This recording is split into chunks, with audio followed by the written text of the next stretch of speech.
Chapter 1. Night time, Tokyo Harbor. In a dilapidated warehouse near the coast, the mottled iron walls absorbed the smell of the sea and looked particularly gloomy. And a slim figure was sitting on a small chair with her hands tied behind her back and her mouth sealed with tape. Looking closely, it was a beautiful girl who was at most 16 or 17 years old. Even in such a gloomy environment, the girl's back was still straight and her face covered by a white cloth was very calm. In addition to the girl in the warehouse, there were a few men in suits who didn't look like good people. They wore a uniform black suit and wore sunglasses in the dim room. The words "I'm a bad guy" were almost written on their faces. And behind the men in suits, on a recliner, there was a young man with yellow hair and a fierce face lying on it. Ooh! What happened to me? In the damp sea breeze, Raito Kiri sat up from the recliner. Originally, the young man was reading a novel at home, but after falling asleep, he woke up in this strange environment.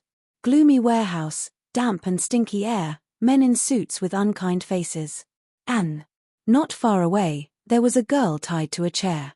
From an objective point of view, this situation was very much like a sensational kidnapping case. Young Master Raito?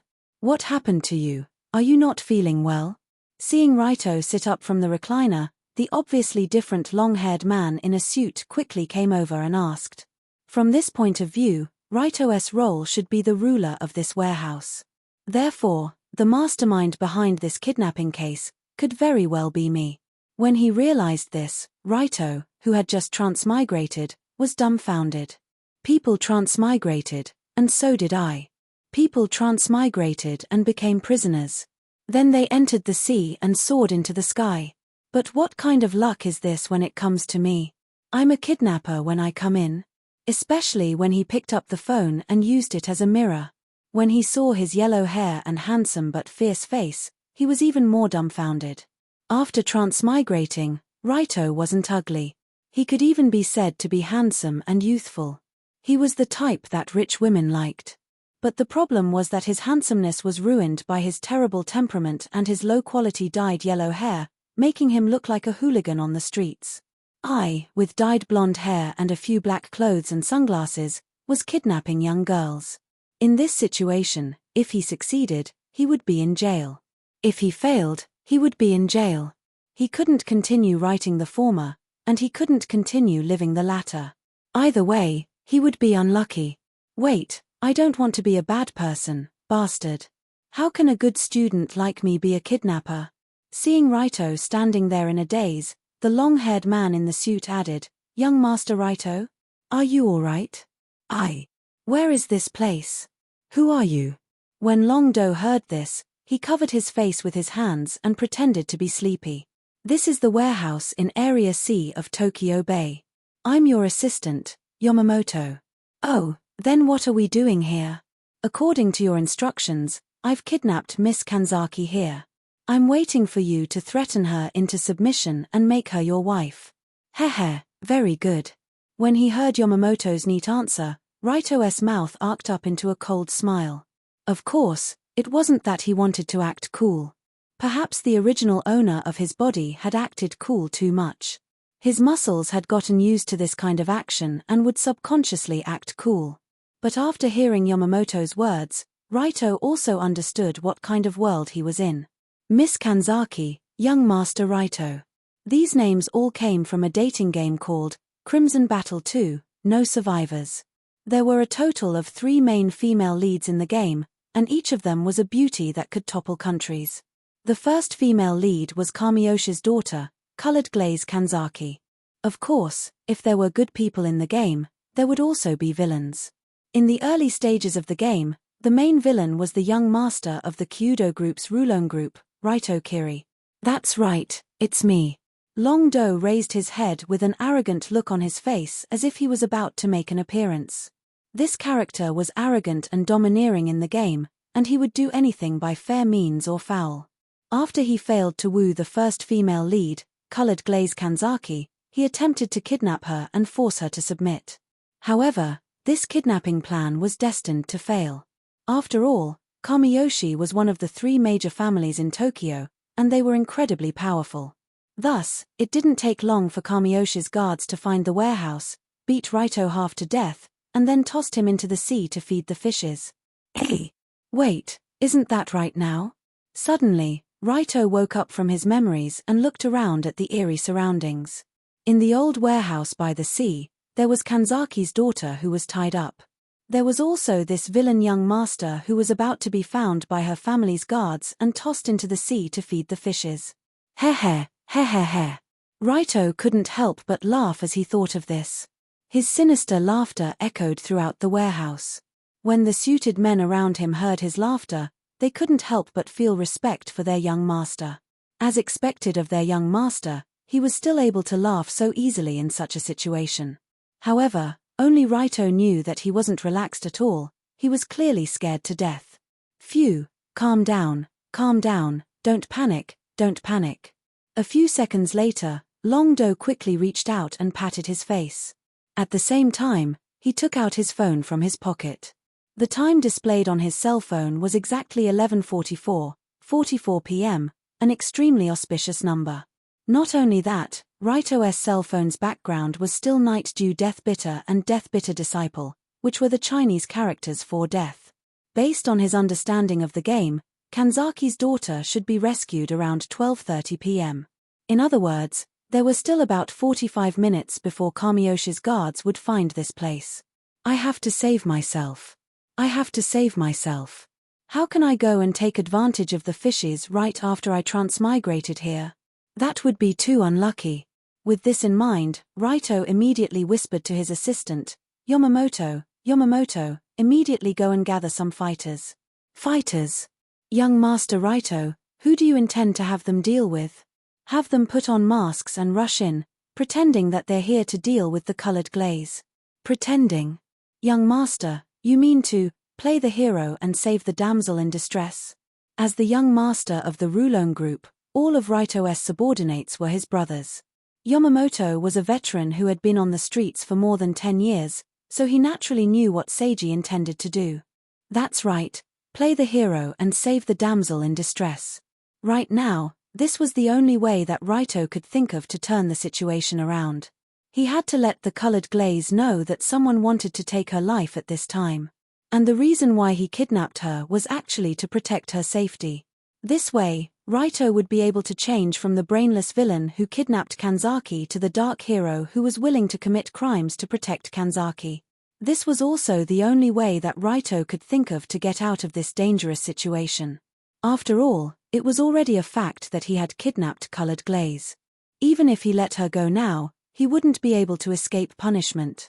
Since he had already committed a crime, all Kanzaki had to do was report it to the police. The best that could happen to Raito would be that he would be sent to prison to pick up soap. The most important thing was that Kamiyoshi definitely wouldn't let him go. Kamiyoshi was one of the most powerful families in Tokyo. It would be strange if Kamiyoshi let him go. Hence, only by making the colored glaze give up on pursuing the matter would Raito be able to get through this dangerous situation safely. However, just as Yamamoto was about to leave, Raito suddenly remembered something. He added, "Oh, right. Remember to make those hooligans admit that they're from the Heavenly Eye group." In reality, there were indeed people who wanted to assassinate Colored Glaze in the game. This was a fact. The darkness that could be seen everywhere was the Heavenly Eye group, an evil organization that committed all sorts of crimes. If Raito was just a small villain in the background, then the Heavenly Eye group was the real villain. Or rather, the group's president, Heavenly Eye Eyeheim, was the real villain. There was a saying among the players of this game, behind all the crimes, there's definitely Eyeheim-sama's shadow. Hence, since he had to find someone to blame, he might as well blame it on the Heavenly Eye group. After all, according to what Raito knew, they weren't clean to begin with. In fact, they were as black as coal. Tien. Heavenly Eye group. Young Master Raito, are you serious? However, when he heard his young master's order, Yamamoto's eyes flashed, and he couldn't help but gulp. That's right. They're not good people anyway. Just do it. In the original plot of the game, Raito's Rulon group and Eyeheim's Heavenly Eye group were two parallel lines that intersected. These two forces had no connection at all. At least, according to what Raito knew, there was no connection. Hence, Raito dared to make someone else take the blame. After all, Eihime, the Great Witch, had never done anything good. Yes. Seeing that his young master was insistent, Yamamoto nodded and quickly left the warehouse.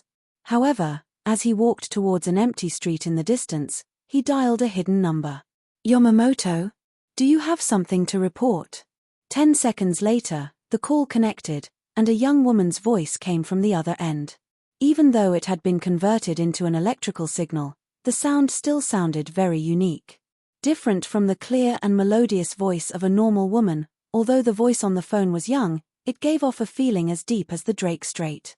Hence, when he heard her voice, it was like listening to the murmurs from the abyss on a night when the moon was as deep as water. The deep feeling was like it could swallow a person's soul and flesh, and sink them to the bottom of the abyss that couldn't see the light of day. Master Eihime-sama, I do have something to report. That little devil seems to be restless. After taking a deep breath, Yamamoto told the real owner on the other end of the phone all the instructions he had heard before. Chapter 2. Oh, I see. After listening to Yamamoto, the undercover agent in the Rulon group that she arranged to spy on Raito Kiri, the woman on the other side of the phone nodded slightly.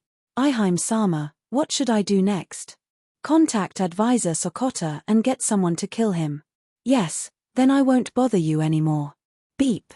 After hanging up, the woman on the other side of the phone showed an intriguing expression. Raito Kiri, the advisor of the Rulon group, already secretly helped you kidnap the colored glaze. Why can't you just kill her? I gave you one last chance to have fun before you die, but you can't even grasp it. What a piece of trash. I originally wanted to use Kamiyoshi's power to get rid of you, but it doesn't matter who kills you. It doesn't matter. When she thought about the news that Kyoto young master kidnaps rich lady, both dead in warehouse, the woman couldn't help but laugh wildly in excitement. Ah, right, I forgot to ask that pig Yamamoto to film Raito's miserable state before he died. But he should know. If he doesn't, I'll feed him to the dogs when I come back. Very good, it's decided. Regardless of whether it was the miserable state of the eldest young master of the dragon group with snot and tears before he died, or Yamamoto's miserable state when he was bitten by a group of Tibetan mastiffs that were starving for 3 days. For the woman, it was the perfect dish to go with alcohol. As a result, the deep laughter echoed in the dark room, exuding a terrifying atmosphere similar to that of a horror movie. And in the warehouse, Raito was still feeling proud of his strategy of driving the tiger to devour the wolf. Under the dumbfounded gaze of the two men in black, he put his right hand on his forehead, slightly bowed, and posed as a thinker. I'm too smart. How did I think of throwing the blame on the world's biggest black screen? As if he was impressed by his intelligence, Raito showed a devilish smile that he thought was handsome. Just then, Yamamoto, who finished 2 phone calls, walked in and whispered to him, Young Master Raito, it's done. Take the men in black and wait at the door. Do you know what to do when someone comes? As Longdo spoke, he gave Yamamoto a look that said you know what I mean. Understood. Pretend to go to the bathroom, but in fact, let them in. Smart, go out. I'm smart, but you're not. After shaking his head, Yamamoto took the 2 men in black and opened the door and walked out. Farewell, Tongsheng Longdo. I won't be able to see your stupid face again. Before leaving, Yamamoto took one last look at the warehouse and showed a proud smile. Then, his figure disappeared into the night. He planned to find a place to smoke a few cigarettes and come back to collect Raito's corpse. But right now, Raito didn't have any awareness of the impending danger. Instead, he was sitting on a recliner and enjoying a rare rest. He crossed his legs and put his hands on his head, as if he was on vacation. All I have to do is wait. Wait for the group of assassins to come, then I'll save Miss Kanzaki from their hands. Perfect. After looking at the beautiful figure sitting on a recliner, Raito couldn't help but show a warm and cold smile. In the game, his favorite character was the first female lead, Kanzaki Colored Glaze. Not only was she beautiful, but she was also quite smart. She had nicknames like Wolong Colored Glaze and Kanzaki Young Phoenix. Meanwhile, the Kanzaki family was a family of witches who served the gods. They had a high status, and the highest title of witches in history, Sakuragi, had always come from this family. Having grown up in such a family, the colored glaze had the courage to remain calm no matter what the situation was. She also had an extraordinary aura of a leader. She could easily make others trust her and follow her. Her prominent family background and excellent personal abilities made this young lady one of the main forces to deal with the Heavenly Eye group in the later stages of the game. She was also the female lead with the most scenes. Right, since this isn't a game world, then there shouldn't be a male lead here, right? Raito vaguely remembered that the male lead in this game had a custom identity. From his name, background, and personality, he could freely choose anything. Back then, when the game company advertised this game, they even intentionally used immersive gameplay as a selling point, meaning that it was as if they had entered the game themselves. Now that Raito had truly entered the game world, then the player in this world should be himself. There shouldn't be a second male lead. If that's the case, I can also develop a relationship with the 3 female leads. Thinking of this, Raito's gaze towards the colored glaze became gentler. Although in reality, it was more ferocious. However, with this unlucky guy's identity as a villain after transmigrating, it would be quite difficult for him to develop a relationship with the female lead. After all, Raito Kirie's position could only be described as detestable. As the young master of the extreme Dao organization Rulong Group, his background wasn't clean to begin with. Moreover, he was arrogant, despotic, and did all sorts of bad things. He was simply scum. This kind of scum with a negative reputation value and a bunch of enemies. Which normal girl would be with him? Speaking of which, I'm a transmigrator, right? Shouldn't transmigrators have some sort of system to help me reduce the difficulty? While waiting for time to pass, Raito couldn't help but think. Beep beep beep beep beep, la la la la la la tilde tilde tilde. Just as the word system appeared in Raito's mind, a strange sound effect suddenly rang in his head. What? What's going on? Beep. Detected that a low-level transmigrator is hoping for a pie in the sky. Pay-to-win fate-changing system has officially been activated. Then, this strange sound effect rang in Raito's mind, and it seemed to be full of sarcasm. After that, a huge electronic screen floated in mid-air and suddenly appeared before his eyes. On this translucent electronic screen was written the words Pay-to-win fate-changing system. These 6 words made one speechless. Pay-to-win fate-changing system description gives a dreamlike chance to a new life to those who wish to turn over a new leaf but don't have the ability to do so. The system's motto is use money to create happiness. Play with your coins if you don't have money. If you don't have money, please don't open the system page, you damned pauper. Who's the scum of society, you bastard? What the hell is playing with your coins? What's a damned pauper? This era is all about civilization and harmony. Be careful that the river crab mythological beast doesn't break your system's skull. If it wasn't for the fact that Miss Kanzaki was still in the warehouse, Raito would have definitely wanted to give this damned system a moral lesson. Forget it, let's see what this pay-to-win fate-changing system is. Although Raito felt like he was going to be scammed every time he opened this system, he still helplessly opened it. After opening the system's main interface, the first thing that appeared was a row of character interfaces. Name, Raito Kirie, 16 stats, Wisdom LV1, Vitality LV2, Courage LV3, Insight LV1, Charm LV1. Title, Extreme Young Master Equipment, None. Total Assets, 12,658,550 RMB. Right now, Raito's basic interface was roughly like this. There was also a basic introduction below his stats. LV1, Human Scraps LV2, Excellent Passerby LV3, Professional Expert LV4, International Warrior LV5, Extreme Superman. After reading these introductions, Raito's expression froze. He didn't know whether to laugh or cry. Alright, as expected of a minor antagonist in the early stages of the game. My stats are really weak. Although his courage was high enough, what was the use of just having courage? His other stats had to be able to keep up as well. The problem was that Raito had no charm, no insight, and no brains. His constitution was only at the level of an excellent passerby. He was basically useless. By the way, wasn't this system called the pay-to-win fate-changing system? Could it be that relying on pay to win? I'm sorry, this white cloth is a bit tight. Could you help me loosen it? Just as Raito was wondering whether or not this stupid system could help him, the girl's stern voice suddenly sounded from nearby. Even though she was tied up and sitting on a chair, this Kanzaki girl's tone still sounded like she was sitting on a jade throne. This was also the first time that colored glaze Kanzaki had spoken since she was kidnapped. That was because she truly didn't understand what sort of ridiculous thing was happening in this warehouse. Actually, not only did colored glaze not know what was going on, even Raito didn't know, or perhaps he thought that he knew. As for the Kamiyoshi girl who was kidnapped not long ago, colored glaze Kanzaki. Although the current situation was rather troublesome, she had never given up on saving herself.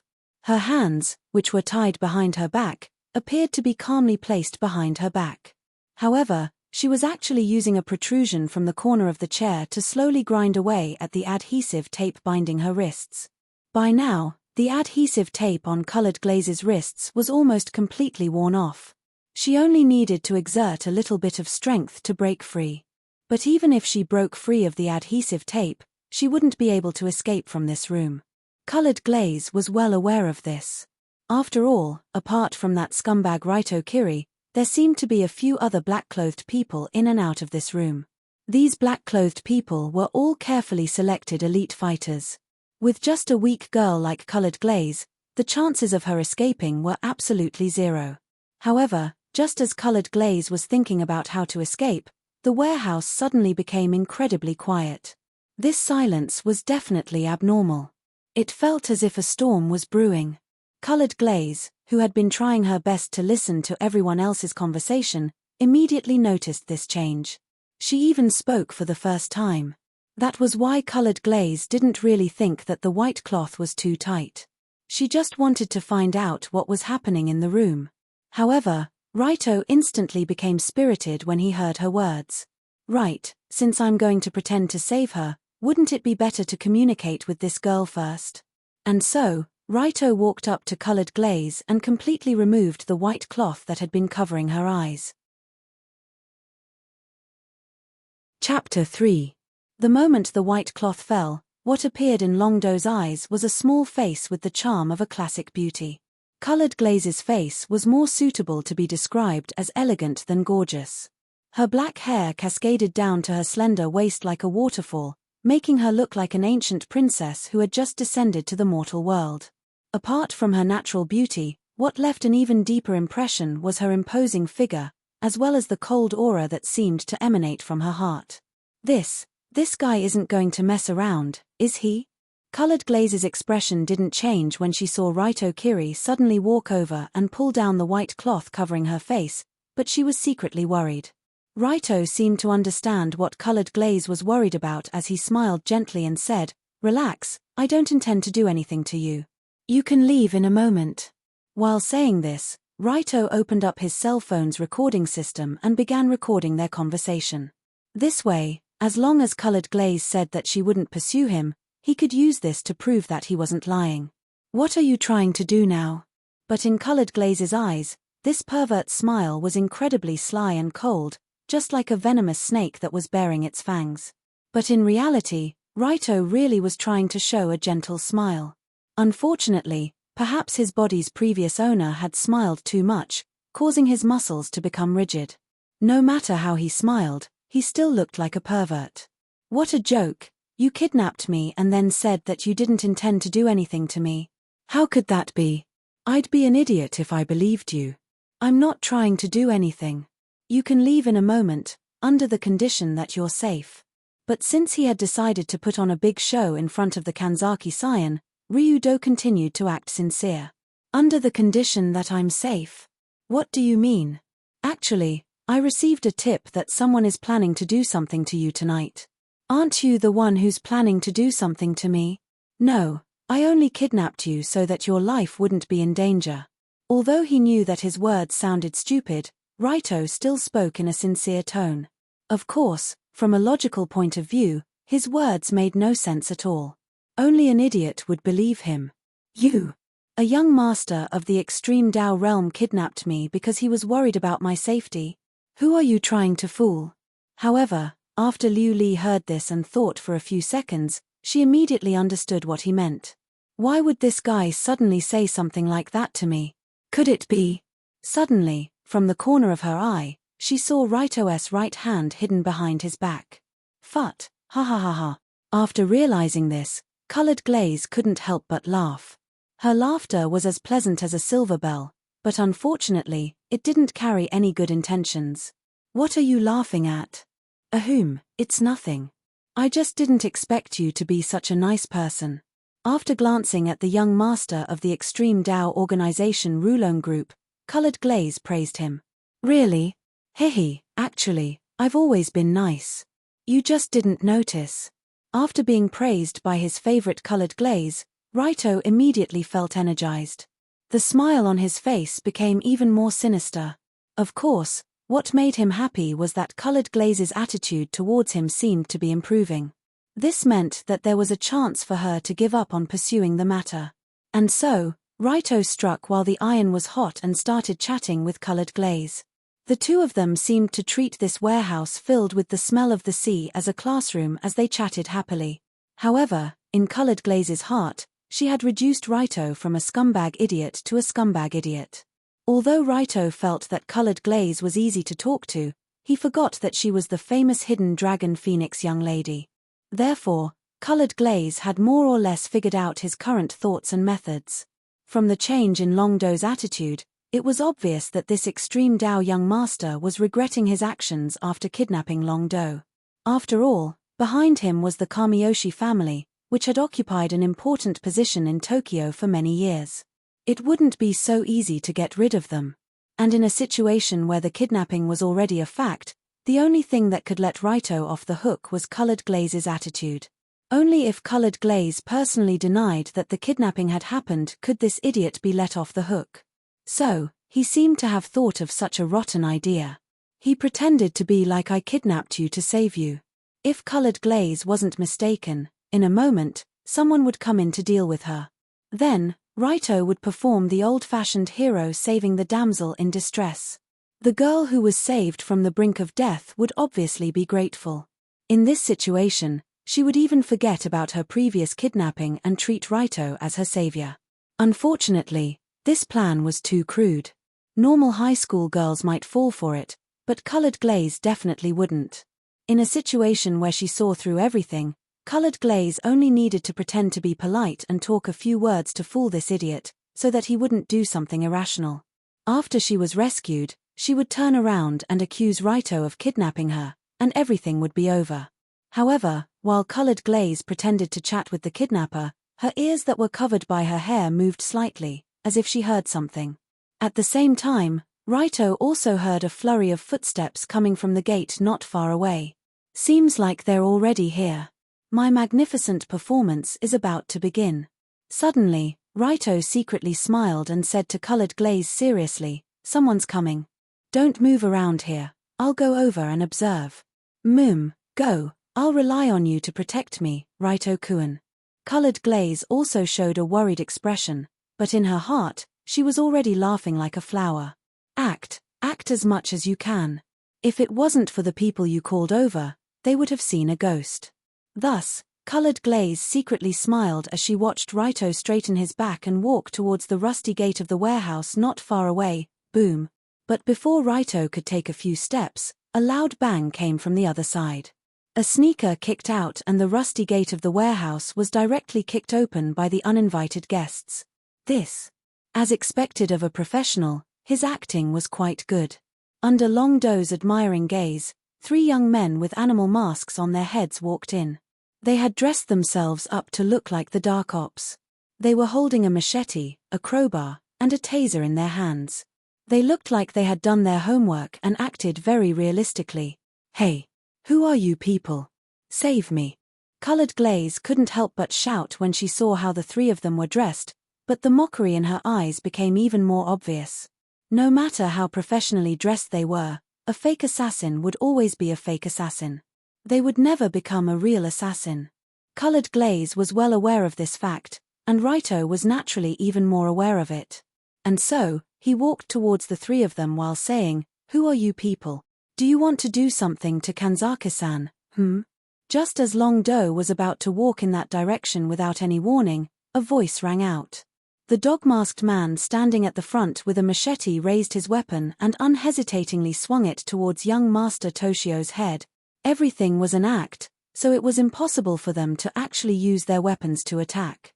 That's right, everything was supposed to be an act. But why? Why was the floor tilted? Why was it standing right in front of him? When Raito was struck in the head by the machete and his head fell to the floor like a fountain, his mind was filled with great confusion. Hey, what's going on? Hey, Raito Kiri, this is... Just as Raito's vision was rapidly becoming blurry and his consciousness was fading, he seemed to hear Colored Glaze's incredulous voice. At the same time, he also heard his system's mechanical voice that sounded like it was mocking him. Detected that the host is on the verge of death. Activating emergency rescue plan. Using 1 million credits to erase the fact that the host is dead. Beep beep beep beep. Erase successful. Before Raito could react, he once again appeared in the same storeroom as before. He was still sitting on the familiar recliner, and the familiar black-clothed people were still standing next to him. It was as if the terrifying scene just now had never happened. Chapter 4. How should he put it? For Raito, when he realized that he was lying on the recliner, he felt as if he had just had a dream. It was as if he had just woken up from a dream. He didn't dare to move for a long time. It was still the same damp warehouse. There were several suits around him. Not far away, Kanzaki Colored Glaze was tied to a chair. But now, when Raito saw this scene, his mood was completely different from before. What's going on? Didn't I die? How did I come back to life? Also, if I didn't hear wrong, that Krypton Fate Reversal system said that it had activated some sort of emergency rescue plan. That plan seems to be to spend $1 million to erase the fact that I'm dead. Could it be?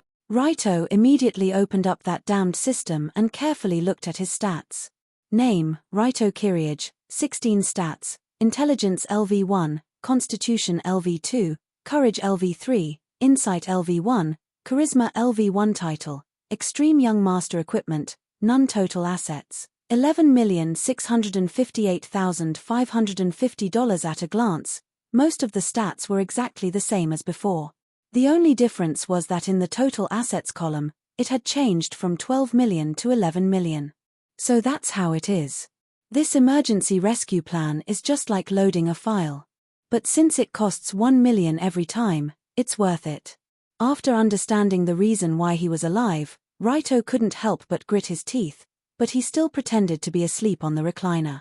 No matter what, $1 million in exchange for a chance to load a file was a blessing in disguise. Otherwise, Raito's life and this world would have been completely over the instant he was killed. But even though he had reloaded the file and returned to the starting point, he still had to figure out what had happened before. While lying on the recliner, Raito's brain started working rapidly. I clearly told Yamamoto to arrange for a group of people to pretend to be assassins to deal with the Colored Glaze. In reality, I was supposed to be the hero saving the damsel in distress. But the assassins arranged for me killed me right away. What's the reason for this? First of all, this so-called assassin incident obviously didn't exist in the game. The only reason this incident occurred was because Raito wanted to be the hero saving the damsel in distress. In other words, if he didn't do this, these 3 assassins wouldn't have appeared. Judging from this point of view, no one in this world would arrange for assassins to kill him or the Colored Glaze at this time. It was only because of that sudden order that caused this chain reaction. In Long Do's opinion, there were 2 reasons for this chain reaction. First, there was someone in his organization, the Dragon Group, who wanted to kill him. Then, the assassins to kill Raito. Second, there were people from other organizations who wanted to kill him. So, they replaced the assassins, called by Yamamoto, with the real assassins and killed Raito. But whether it was internal or external enemies, what really surprised Raito was that the 3 assassins came too quickly. From the time Raito asked Yamamoto to find the assassins until the assassins arrived, only 10 minutes had passed. How did the people who want to kill me know about this in such a short time? Wait, could it be Yamamoto? Suddenly, Raito couldn't help but frown slightly as he remembered the story of this character in the game. When Yamamoto first appeared, he was Raito's assistant and helped him do a lot of bad things. But when Raito was thrown to feed the fish, Yamamoto jumped to the Heavenly Eye group and became the pawn of the villain, Heavenly Eye Eyeheim. Raito didn't think much about such a job hopping. After all, Raito was gone at that time. It was logical for Yamamoto to jump to the new boss. But thinking about it carefully, what if it wasn't job hopping? What if Yamamoto had always been related to Eyeheim? In the middle and later stages of the game, Colored Glaze had such a conversation with the protagonist. The hands of the Heavenly Eye group have reached out to every corner, especially Dongjing, which is their nest. They have people in almost every major force. From this point of view, it was reasonable for the Heavenly Eye group to arrange a pawn in the Rulong group. And this informant was likely to be around Raito, who was the young master. For example, Yamamoto. Suddenly, Longdo opened his eyes slightly and looked at the man who was leaning against the wall and smoking not far away. Yamamoto was in his 30s and had been in the underworld for more than 10 years. He could be considered an elder in the Rulong group. This person used to follow Sokota, one of the 3 consultants of the Rulong group. He was Sokota's loyal subordinate. With the leader Kiru Kazuma in prison for a long time, the Rulong group was now controlled by the consultant group headed by Sokota. Yamamoto was transferred by Sokota to be the young master's assistant. Wait, from this point of view, could it be that Yamamoto was the middleman between Sokota and the Heavenly Eye group? Is Sokota also a mole? Immediately, Raito thought of the middle-aged uncle who always had a smile on his face and looked very cunning. Although the Rulong group basically didn't have any scenes in the later stages of the game, Heavenly Eye Eyeheim shouldn't have let go of such a large organization. Could it be that the woman had already taken control of the Rulong group after the leader went to prison and the young master died, but didn't show it in the game? Thinking of this, Raito couldn't help but feel a chill down his spine. He seemed to feel the bottomless malice hidden under the surface of this world. Heavenly Eye Eyeheim was extremely cruel. She killed without batting an eye. She especially liked to record the miserable state of others before they died for her collection. If this kind of real villain knew that Raito wanted to push the blame to her, it was natural that he would have his head blown off on the spot. So that's how it is. When I said the words Heavenly Eye Group to Yamamoto, I might have already walked into a dead end. Although that was what he thought, Raito still wanted to confirm it again. Yamamoto, come here. So Raito laid on the recliner and called Yamamoto to his side. Young master, what are your orders? Immediately mobilize a few thugs. Later, let them wear masks and rush in and pretend that they want to deal with the Colored Glaze. Put on an act. Young master, you mean you want to be a hero and save the damsel in distress? Although he had previous experience, Raito continued to say to Yamamoto, remember to let those thugs admit that they are from the Heavenly Eye group. Tien. Heavenly Eye group? Young master Raito, are you serious? However, when he heard the young master's order, Yamamoto's eyes flickered. And this flicker was completely seen by Raito, who was carefully watching him. Damn, something is wrong with you. Looking at Yamamoto's figure that went out to make a call, Raito sneered and turned to look at the other 2 men in black in the room. These 2 men in black were Yamamoto's subordinates and also members of the Rulong group. But the problem was whether they followed Yamamoto or the Rulong group. If it was the latter, Raito could command them, but not the former. Not long after, Yamamoto opened the door and walked in. He whispered to Raito, young master Raito, the matter is done. Very good. Then I will take the others out first. You don't have to go out. Just stay here and help me look after the Colored Glaze. This isn't good, right? When he heard Raito's request, Yamamoto frowned slightly with an awkward expression on his face. Chapter 5.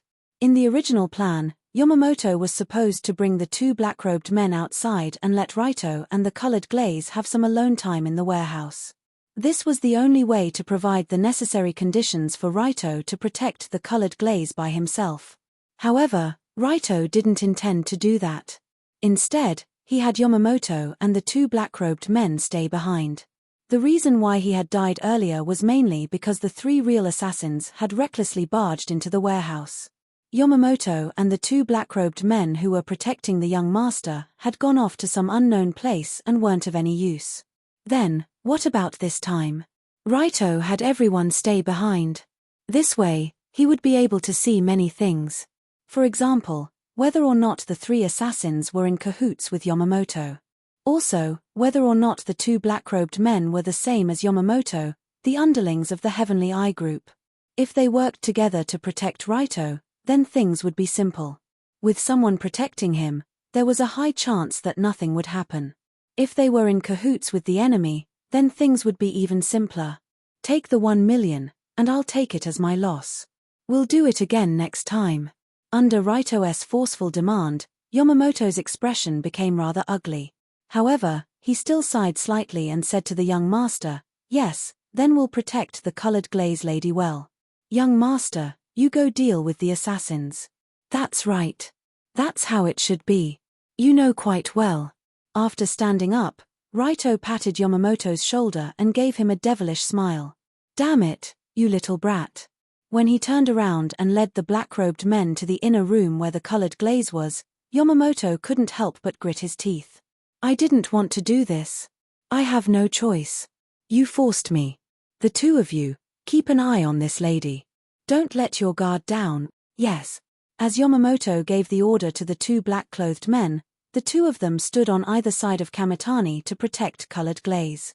As for Yamamoto, after giving the order, he quietly went to the corner in the deepest part of the room. This corner of the wall was the place with the widest field of vision. From there, he could see the backs of Raito and the two men in black. When the new faction was formed, the sudden change startled colored glaze. "What's going on? Why do they have to watch over me so closely? Could it be that something had happened? Don't tell me." She noticed that I was rubbing the tape on my back. Colored glaze felt a chill in her heart. She tried her best to shrink back to avoid exposing her hands that were tied behind her back. In this situation, colored glaze did not dare to speak casually, while Raito and Yamamoto were not in the mood to talk. And so, the storeroom quickly fell silent as time passed by. 10 minutes later, a few familiar footsteps could be heard running towards them. "They're here. Are the three assassins finally here?" Boom. There was a loud explosion that they had never heard before. The rusty door to the storeroom was kicked open by the uninvited guests. 3 assassins wearing animal masks and wielding a machete, crowbar, and taser rushed in. "Who goes there?" But unlike last time, the 2 black-clothed men in the room immediately shouted angrily and took out daggers from their pockets. As a member of the extreme Dao society, it was quite normal for them to carry daggers with them. And these daggers, which usually seemed so terrifying, now seemed so warm in Raito's eyes. At the same time, when the 3 assassins broke into the storeroom and saw that there were so many people standing inside, they were astonished. "What's going on? Didn't they say that there were only 2 targets, 1 male and 1 female? Why are there so many extra people?" There was a huge difference between what they saw and the information they had received. This caused the 3 assassins to become quite confused. Raito couldn't help but nod when he noticed that the 3 assassins had stopped moving. "Very good, they're already starting to become confused. What will you do next, Yamamoto?" Chirp. Chirp chirp. Just as Raito turned around to see what Yamamoto was planning to do, a sharp explosion suddenly sounded from that direction. Fresh blood sprayed through the air and landed on Kanzaki-colored glaze, who was tied to a stool. "This is blood." The compressed, ear-piercing explosion, the smell of blood in the air, and the warmth on his body. With so many things mixed together, the blindfolded colored glaze finally understood what was happening around him. Raito turned around and glared angrily at the 2 black-clothed men who had been shot in the back collapse to the ground at the same time. "Honestly, it's not good to not follow the script. You actually forced me to use this thing." Tap. Tap, tap. Yamamoto, who was holding a pistol equipped with a silencer, walked forward with a slight sound of leather shoes. He sighed. He had no intention of killing these two Rulon Group subordinates who had followed him for so many years. But he had no choice now. These two people didn't know about Sokoto-sama's plan, and he couldn't be sure that they were trustworthy. Yamamoto wouldn't let them leave. "Master Raito, why won't you let us leave? That way, 2 fewer people would have died." The next moment, Yamamoto pointed the gun at Colored Glaze's head without hesitation. "Wait. Don't." When Raito sensed that Yamamoto wanted to do something, he yelled at him and rushed over. "I can't. Run." The moment the gun was pointed at his head, Colored Glaze quickly tore off the tape in his hands and tried to stand up and run. Chirp. But before Colored Glaze could take a step, Yamamoto had already pulled the trigger. At such a close distance, she was shot in the head. The eldest daughter of the Kanzaki family didn't even feel the pain before she lost consciousness on the spot. Yamamoto. *CK your ancestors.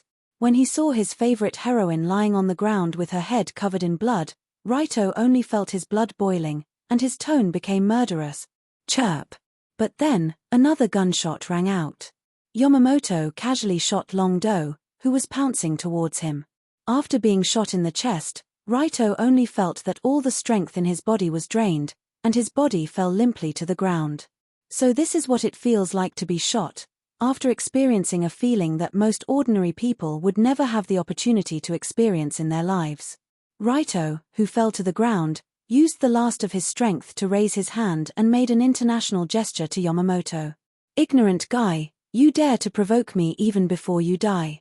Hehe, I'm not just going to provoke you. I'm also going to make you die a horrible death." Before his consciousness disappeared, Raito tried his best to show a joyful smile. "You want me to die a horrible death? Mate, if you like posing so much, then record your temporary appearance and send it to that person and Sokoto-sama." Yamamoto smiled when he heard this. Then, he took out his phone and took a picture of Long Do's dying face. Sure enough, this guy and Sokoto-sama are very good. It was at this moment that Raito's life came to an end, and he heard the familiar voice again. Detected that the host is on the verge of death, an emergency rescue plan will be initiated, and the fact of death will be erased by spending 1 million. Beep beep beep beep, erase successful. The next moment, everything returned to normal. Raito appeared alive in this small warehouse again. He, ha ha ha ha. Looking at Yamamoto, who was still smoking not far away, Raito couldn't help but laugh, and then his eyes emitted a murderous light. Chapter 6. The moment Raito appeared in this warehouse for the 3rd time, he couldn't help but laugh. "Young master, you're awake, why are you laughing so happily?" When he heard the laughter, Yamamoto, who was leaning on the side smoking, immediately extinguished the cigarette and walked over. Raito looked at the familiar face getting closer and closer, and the smile on his face became more and more sinister. "He, probably because I had a good dream. A good dream is a good sign. It means something good will happen." Yamamoto pretended to smile, and his weather-beaten face showed an expression like he was teasing a child. "Indeed, something good will happen in a while, I promise." And Raito looked at the face that was deeply engraved in his memory not long ago, and pinched the armrest of the recliner hard. Because if he didn't do this, he might not be able to resist the urge to punch Yamamoto's nose. Of course, this was meaningless. After all, Yamamoto had a gun in his arms. If he really fought with him here, there was a high probability that he would be shot. Calm down, he must calm down and find a way out of this messy dead end. After lying back on the recliner, Raito began to think again. After the second resurrection, he fully understood what a terrifying demon's den he was in. From the beginning, this warehouse full of the smell of the sea was an execution ground for him, the young master of the Rulon Group. So far, Raito knew that there were 3 forces that wanted his life. Kamiyoshi was enraged by the kidnapping of Milady, and the moment they rushed in, it would be the moment of Raito's death. Advisor Sokoto was one of the designers of this scene. He was the one who suggested that Raito kidnap Colored Glaze, and even the executor was Yamamoto. Behind Sokoto, there was Tenmu Eihime, the ultimate devil. Just like Sokoto, She hoped that Raito would die here. Raito was the only descendant of the team leader of the Rulong group. Now that the team leader was in prison, he was the symbol of the family name Tongsheng. Therefore, other than Sokota, the other two consultants were on the side of Raito and his son. They were waiting for the young master to grow up so that he could inherit the position of team leader. Therefore, as long as Raito died, the Rulong group would be completely dominated by Sokota, and the entire force would become Aiheim's puppet. In other words, the ones who wanted to kill Raito were actually the three forces: Kamiyoshi, Rulong group, and Heavenly Eye group. Good lad. I'm stuck in a pincer attack situation the moment I enter. You really think too highly of me. After deeply understanding how troublesome this situation was, Raito carefully thought of a way to break out of this situation. It wasn't difficult to get out alive. He could escape by peeing. But if he did that, the colored glaze who stayed here would definitely be killed, and it wouldn't solve the fundamental problem. Since the two men in black weren't Aiheim's lackeys, Raito only had to deal with Yamamoto. But there was another problem. Even if he dealt with Yamamoto and escaped with colored glaze, Raito's identity as the kidnapper would still be confirmed. The only way to survive was to let colored glaze know that this was all part of the Heavenly Eye Group's scheme and escape with her. To do so, two conditions had to be met. First, trigger Yamamoto to call Sokota or Aiheim, and summon three assassins. Second, let colored glaze see the three assassins and know that they weren't acting. Then, let colored glaze escape with her. The first condition was simple, but the second condition was difficult. After summoning the assassins, the enemy changed from one Yamamoto to four, and all four of them had weapons. Even if the two men in black that Raito could use had daggers, 2 daggers against a pistol, machete, crowbar, and taser, there was no chance of winning. Although I have the information, the methods I can use are a bit too little. The strength of both sides isn't proportional. After thinking for a while, Raito felt a headache coming on. The current situation was like two sides playing chess. The other side had artillery, carriages, and horses, while he only had 2 soldiers. How could he win? If he couldn't even cross the river, how could he fight? He might as well learn the French military salute. By the way, I was going to take a closer look at the Krypton fate reversal system, but it seems like I was interrupted by colored glaze. Suddenly, Raito remembered that he seemed to be someone with a system. Although the system wasn't a good thing, sometimes he had to use it. When he quickly opened the panel of the Krypton fate reversal system, Raito carefully looked at it and found something. For example, in the character attributes column, there was a small plus next to the 5 attributes. He curiously pressed the plus, and the system popped up a "Do you want to increase the level of your attributes" prompt. Increase the level of my attributes. There's such a good thing. Originally, when he saw his Wisdom LV1, Physique LV2, Courage LV3, Insight LV1, Charm LV1 garbage attributes, Raito was very unhappy. But if he could increase the level through the system, it would be different. The difference between LV1 and LV2 attributes didn't mean much, but as long as he reached LV3, he would become a professional expert, which was equivalent to a qualitative change. If he had LV3 physique, Raito might be able to easily kill Yamamoto. However, the moment he clicked on yes, the system message that popped up next stunned him. Increasing from LV2 physique to LV3 physique requires 5 million, confirm payment? The cost of increasing attributes is so expensive. Although Long Do had already guessed that all the services in the system had to be bought with money, the 5 million increment was too outrageous. After his second resurrection, he now had a total of $10,658,550 in his little treasury. Originally, he had 10 lives that he could use to tackle the problem. But if he increased the attributes, it was equivalent to losing 5 lives. The price was not small. But even so, Raito still pressed the confirm button. After all, the difference between LV2 physique, excellent passerby, and LV3 physique, professional expert, was still huge. It was much more important than a few lives. After he finished, Raito's total assets immediately became 5,658,550, and at the same time, his body underwent a huge change. He immediately felt as light as a swallow, as if he could do a dozen somersaults on the spot. At the same time, his body was filled with explosive power. Damn, it's like a completely different person from before. After feeling the benefits of the physique increase, Raito immediately had a new idea. How about I directly increase it to LV4 physique, International Warrior? Then wouldn't I be able to kill all my enemies? With this thought, Raito pressed the plus next to his physique again. Increasing from LV3 physique to LV4 physique requires 50 million. If you don't have enough money, don't randomly choose. Damn poor bastard. Damn. You're a super profiteer.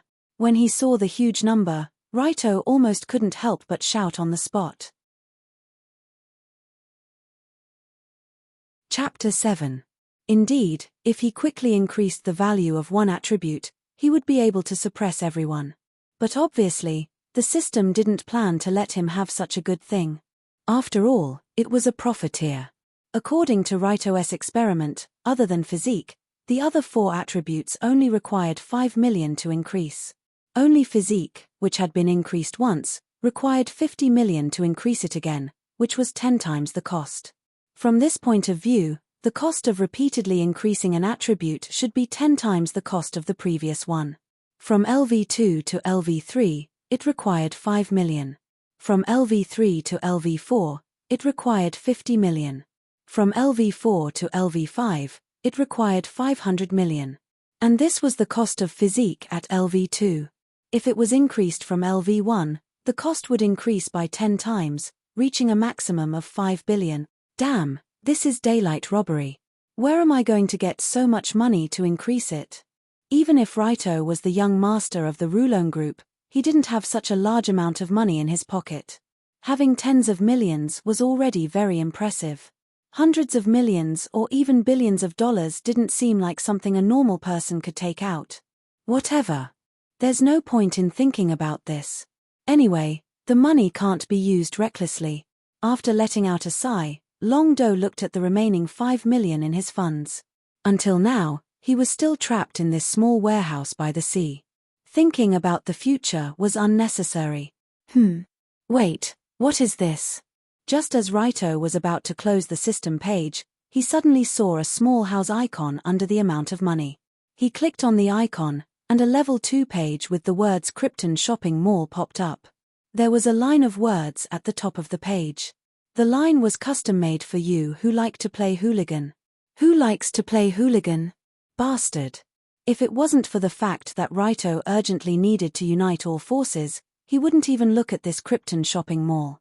But he didn't know until he looked, but he was shocked when he looked. The shopping mall was full of dazzling items, and some of the items were indeed very practical. Since it was a hooligan tool, then the things sold here were indeed very hooligan. For example, the hooligan taser that could electrocute people into eels was priced at 200,000 yuan. For example, the gangsters' knuckle dusters that could increase the strength of the attack and were very hidden were priced at 150,000 yuan. For example, the rogue lockpicker that could open most keyholes was priced at 500,000 yuan. Frankly speaking, although the names of these things were very unpleasant, some of the effects of these things were quite practical. Considering that he was going to use force against Yamamoto later, it would be better to buy a taser or knuckle duster. What is this thing? Just as Raito was thinking of buying something to serve Yamamoto, his eyes caught the rogue bug in the corner of the mall. The rogue eavesdropping device looked like a sticker. As long as it was stuck on the other party's mobile phone or other communication device, it could eavesdrop on the conversation. The price of this rogue eavesdropping device was not cheap. The asking price was 500,000 yuan. But for the current Raito, this thing was extremely cost-effective. Before, he was still thinking about how to let Colored Glaze understand the current situation as soon as possible so that it would be easier for her to cooperate with him. Now it seemed that he had found a way. After spending some money to buy the rogue bug and rogue taser, Raito's total assets decreased by another 700,000 yuan, to around 4,950,000 yuan. Well, this was not even enough for 5 lives. But when he touched the 2 stickers and a stick that suddenly appeared in his pocket, he felt that the money was well spent. There is still half an hour before Kamiyoshi's bodyguards arrive. Let's begin. After silently going through the plan in his mind, Raito quietly reached into his pocket and completely turned off his phone. Speaking of which, Colored Glaze looks pretty tied up. Let's take a picture of her first. While talking like a hooligan, Raito stood up and walked towards Colored Glaze with his phone in hand. Pa. But before he could get down from the chair and walk a few steps, the phone suddenly fell to the ground. What the hell? My phone is broken. After picking up the phone, Raito pretended to press the power button, but the screen was still dark. But this was to be expected. After all, the phone was not turned on. It would be strange if pressing the power button alone would cause a reaction. Yamamoto, come here. So Raito sighed and called Yamamoto over and waved at him. Young Master Raito, what's wrong? My phone is broken. Give me the phone. I want to take an artistic photo of Colored Glaze. This? What this? Hurry up and give it to me. Without waiting for Yamamoto to agree, Raito roughly reached into his pocket and took out the phone. When the phone was taken away, Yamamoto's expression changed. After all, there were many secrets in the phone. But when he saw that Raito just turned on the camera and started taking photos, Yamamoto felt slightly relieved. Here you go. Send these photos to my email in a while. Raito casually took a few photos of Colored Glaze sitting on the chair, then handed the phone back to Yamamoto. Of course, when he took the photos, something as fine as a round sticker was already stuck on the back of Yamamoto's phone. Okay, young master, then I will immediately mobilize a few thugs. In a while, let them put on masks and rush in. Pretend that they want to deal with Colored Glaze. Pretend. Young master, you mean to be a hero and save the damsel in distress? Yes, remember to let those thugs admit that they are from the Heavenly Eye Group. Tien. Heavenly Eye Group? Young Master Raito, are you serious? Just like the previous 2 times, Yamamoto showed a clear expression of surprise. Go. After you're done, just squat outside. Take the 2 of them out while you're at it. I need some private space. Yes. After looking at Raito one last time as if he was looking at an idiot, Yamamoto walked out with the 2 men in black. Clang. Just as the door to the warehouse was closed, Raito quickly ran to Colored Glaze's side and pulled off the white cloth covering her eyes. Colored Glaze, who had her white cloth pulled off, was obviously very surprised. She curled up slightly and tried to ask as calmly as possible, "What are you trying to do? Sure, don't say anything. Let's listen to this together." Before Colored Glaze could finish speaking, Raito quickly turned on his phone and stuck the other receiver of the hooligan listening device on the back of his phone. Under Liu Li's baffled gaze, not long after, a voice that made one's heart tremble came out of the phone. Yamamoto, is this? What do you have to report? After Yamamoto dialed Heavenly Eye Eyeheim's number, their conversation also appeared in Raito and Colored Glaze's ears. Chapter 8.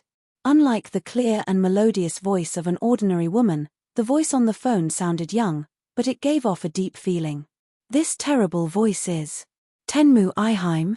As the young mistress of Kamiyoshi, Colored Glaze obviously knew of Tenmu Eyeheim's existence.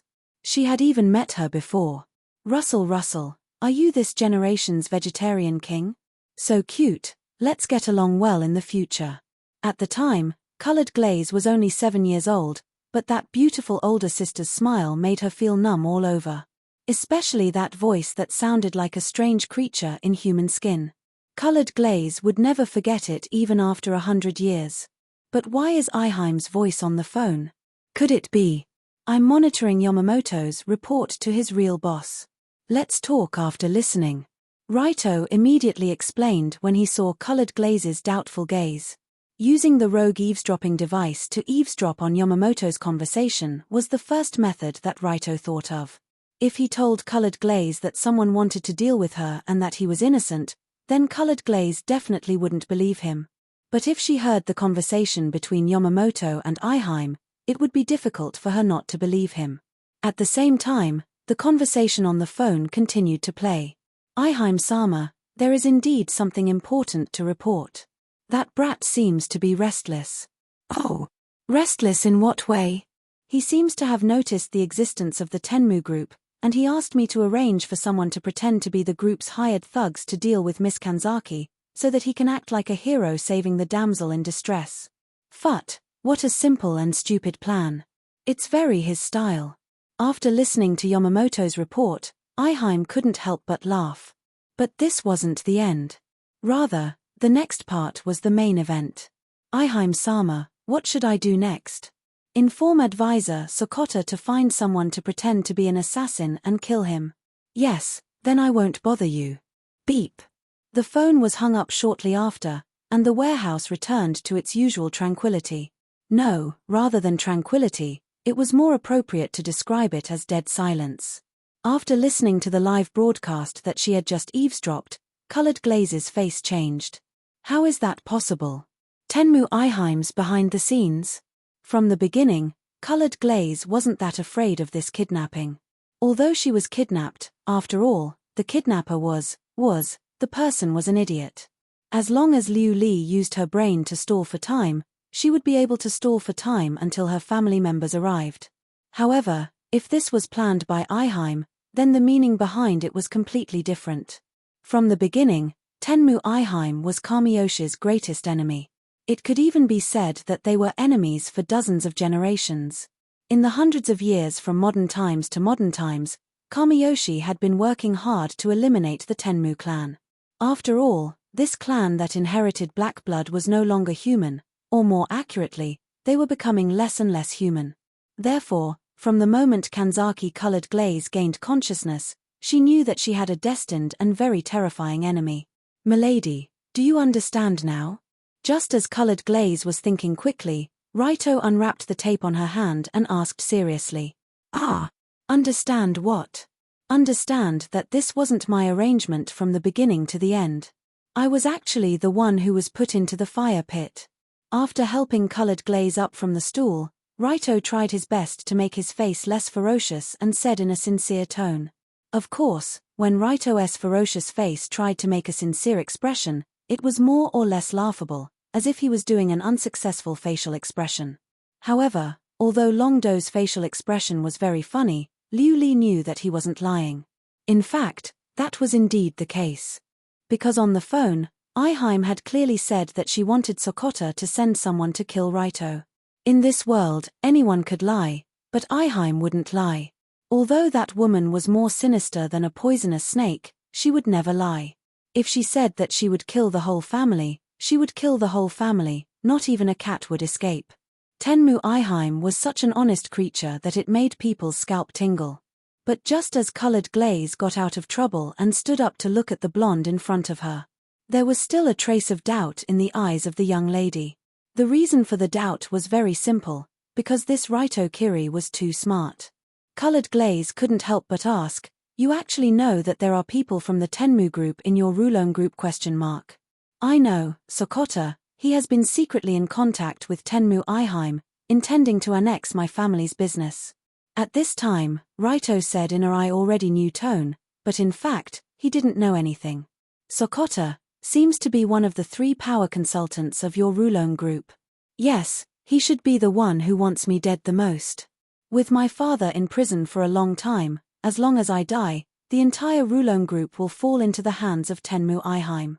In fact, now, Raito couldn't help but suspect that the imprisonment of the current Rulon group leader Hitomi Kazuma was actually done by Sokota and Aiheim behind the scenes. In other words, Raito has long been irreconcilable with Sokota, and only one side can survive. So that's why he has been pretending to be a playboy, but in fact, he is much smarter than he looks. After understanding everything, Colored Glaze's gaze towards Raito also changed slightly. After all, before this, Raito Kiri could be said to be a complete hooligan. But based on the current situation, he didn't seem to be that simple. The young master of the Rulon group not only could make a clear judgment of himself and the situation around him, but he could even see through Tenmu Aiheim's conspiracy. Just this alone was enough to make Colored Glaze look at him in a new light.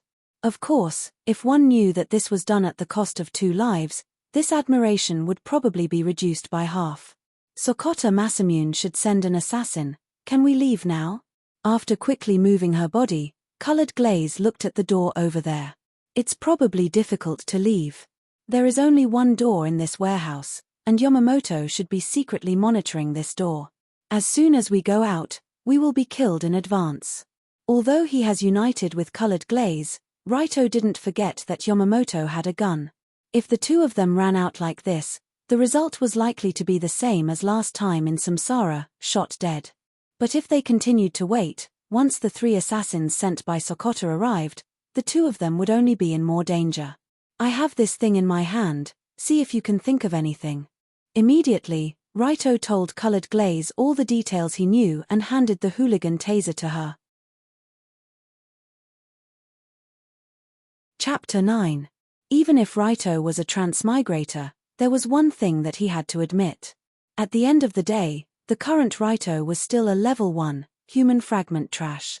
If it wasn't for the fact that he had a few extra lives, he would be happily feeding the fishes at the bottom of the sea. As for the original female protagonist, Colored Glaze Kanzaki, her intellect was extremely high. Not only did she have a high IQ, but she was also very good at reading people's minds and knew all sorts of strange knowledge. It could be said that she was both an encyclopedia and a chief of staff. So at this critical moment, Raito wanted to see what kind of solution Colored Glaze would come up with. After feeling Raito's trust, Colored Glaze nodded and said in a low voice, "Okay. Give me 10 seconds. After saying that, she used her slender thumb and index finger to pick up a handful of her soft hair and began to rub it as if she was making a fireball. Oh. It's here. Colored Glaze's standard thinking action, Queen's finger. Seeing the girl repeatedly rub her hair with 2 fingers, Raito revealed a perverted expression of excitement. Since young, Colored Glaze could not help but do this action when she was deep in thought. In the original work, whenever she did this action, it meant that someone was about to be in big trouble. At the same time, pieces of the puzzle flashed through Colored Glaze's mind. Our advantage, Raito Kiri, 2 black suits that we can mobilize, a taser, and the other party's leaked information. Our disadvantage, the assassin that will come in a few minutes, Yamamoto's pistol. From Colored Glaze's perspective, it was not difficult to get out of this predicament. What they really needed to think about was what would happen after this. Tenmu Iheim, I didn't expect you to trick me here.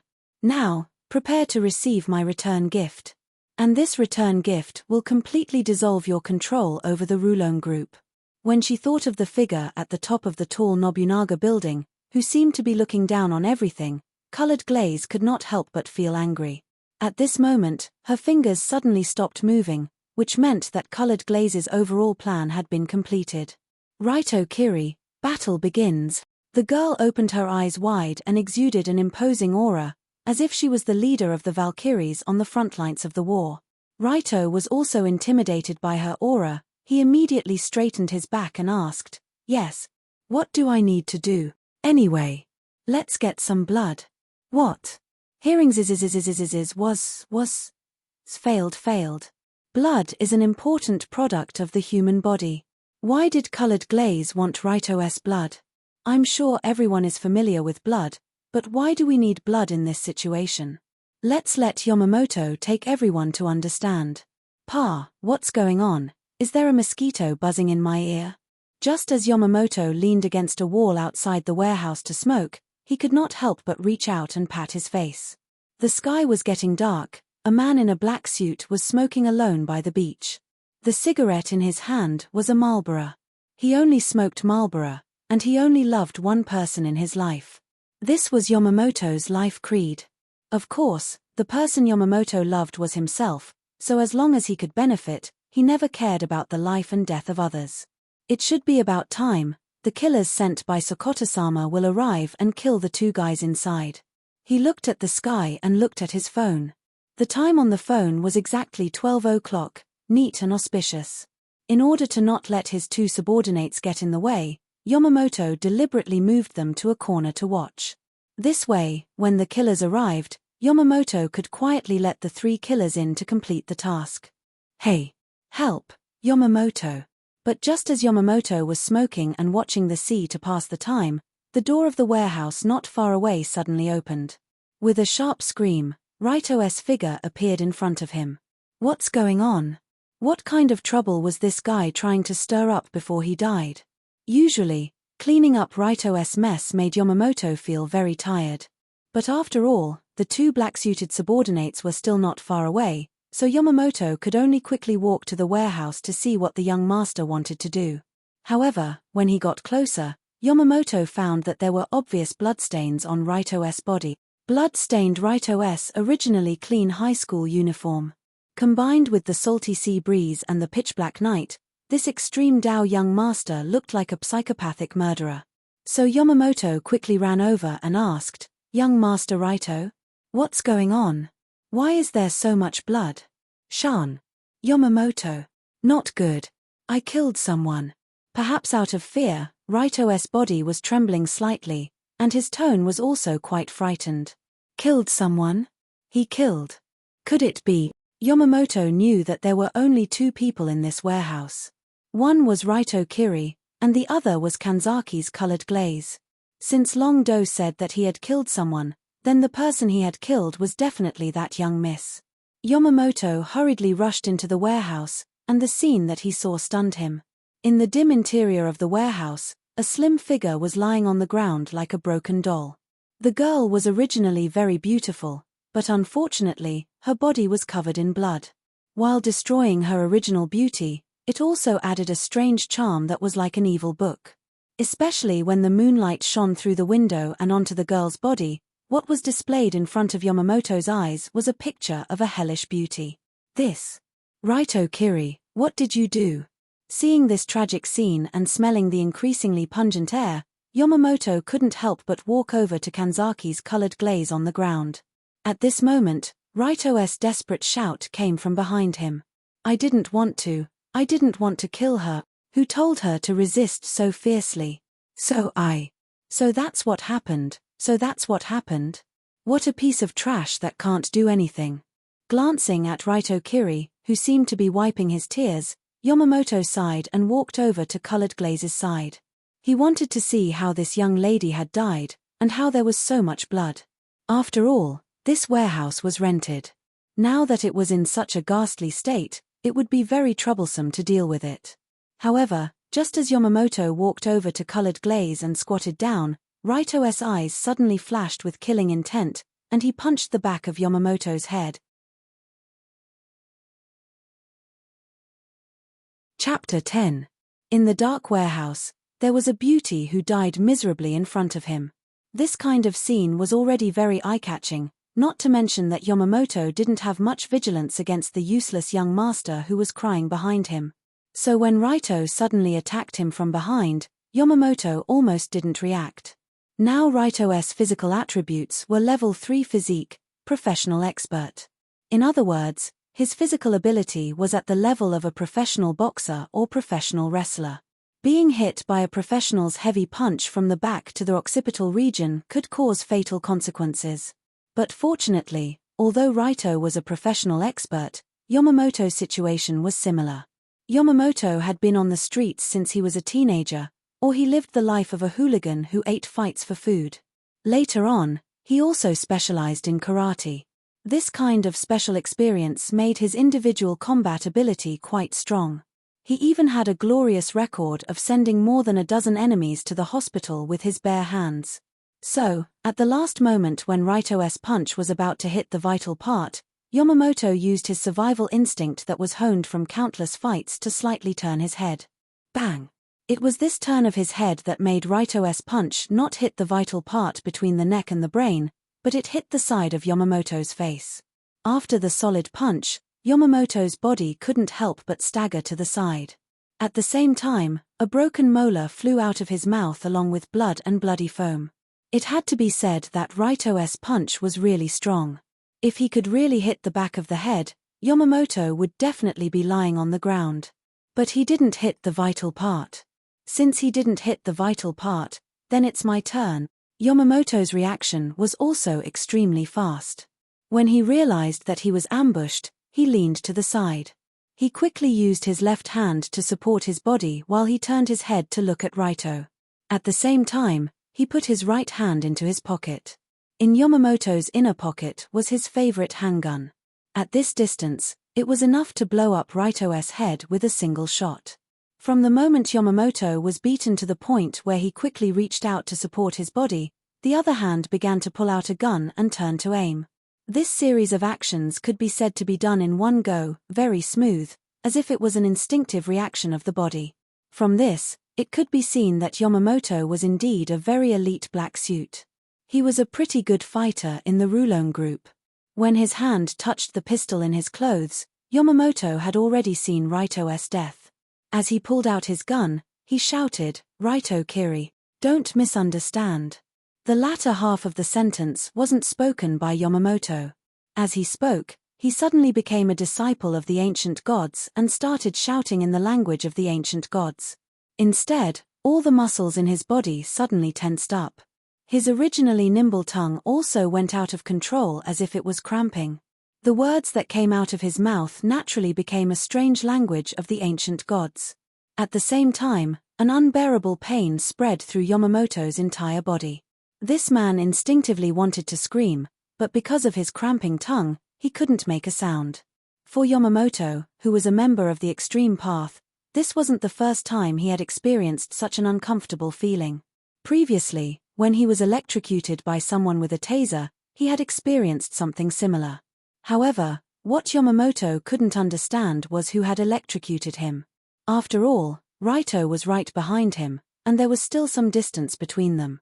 It was obvious that he wasn't holding anything in his hands. This taser is his. Just as Yamamoto's body twitched and fell to the ground, Kanzaki's colored glaze suddenly stood up. She stood up. She actually stood up. How could this be? Yamamoto was extremely puzzled as to why the eldest miss, who had already turned cold, was still alive. Furthermore, she was still holding an exquisite electric shock device in her hand. Although the colored glaze was covered in blood, her posture was still as majestic as ever. She was like a queen of blood who had just returned from hell. Of course, this was not human blood, but the blood of some fresh fish stored in the warehouse. It was all thanks to the slightly dim environment in the warehouse, as well as the fishy smell of seawater wafting all around. Even a veteran like Yamamoto couldn't tell if the blood on the colored glaze was human or fish blood. Trash, when did I say that this is your turn? Sizzle. Before Yamamoto could figure out what had happened, colored glaze had already squatted down and electrocuted him again with the taser. Yamamoto, who was once again electrocuted, twisted on the ground like an electric eel. His muscles spasmed, his face twitched, and his eyeballs were about to pop out of their sockets. You like being Tenmu Iheim's dog so much, don't you? You're always carrying a gun to act cool, aren't you? Is it fun to bring people to kidnap me? Every time Colored Glaze asked a question in a casual tone, she would press the button on the taser. As a result, the hooligan electrocutor that Raito spent 500,000 to buy continuously released a moderate amount of electric current, electrocuting Yamamoto to the point that he kept writhing on the ground. It had to be said that this hooligan electric shock device was also amazing. When electrocuted, it would only cause great pain and immobility, but there was no risk of death. This was simply a must-have for traveling and throwing a tantrum. Of course, Raito didn't think that Colored Glaze would be this scary and have such a bad temper. At first, when Colored Glaze continued to electrocute Yamamoto as if she was venting, Raito was still watching with a smile. When she electrocuted him for the 10th time, Yamamoto's body began to emit a burnt smell, and Raito couldn't smile anymore. Is it about time? We have to carry out the next step of the plan.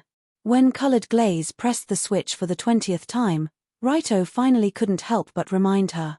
At this time, Yamamoto was already delirious from the continuous electrocution. His eyes were unfocused, his saliva was flowing, and his crotch was wet. Sorry, I seemed to be a little lost in thought and forgot about the passage of time. When she heard Raito's reminder, Colored Glaze came back to her senses and then revealed an embarrassed smile. Colored Glaze's smile was quite charming. Especially after seeing her happy expression when she desperately used the taser to electrocute the man into an eel, this smiling face seemed even more precious. How come I don't remember Colored Glaze having a sadist side? Forget it, the first step of the plan was successfully completed.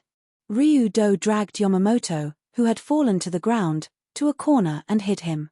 He then took out the pistol that had once killed him from Yamamoto's arms. Only then did he feel slightly relieved. After all, when he held this thing in his hand, the feeling was not ordinary, especially when he personally experienced its power.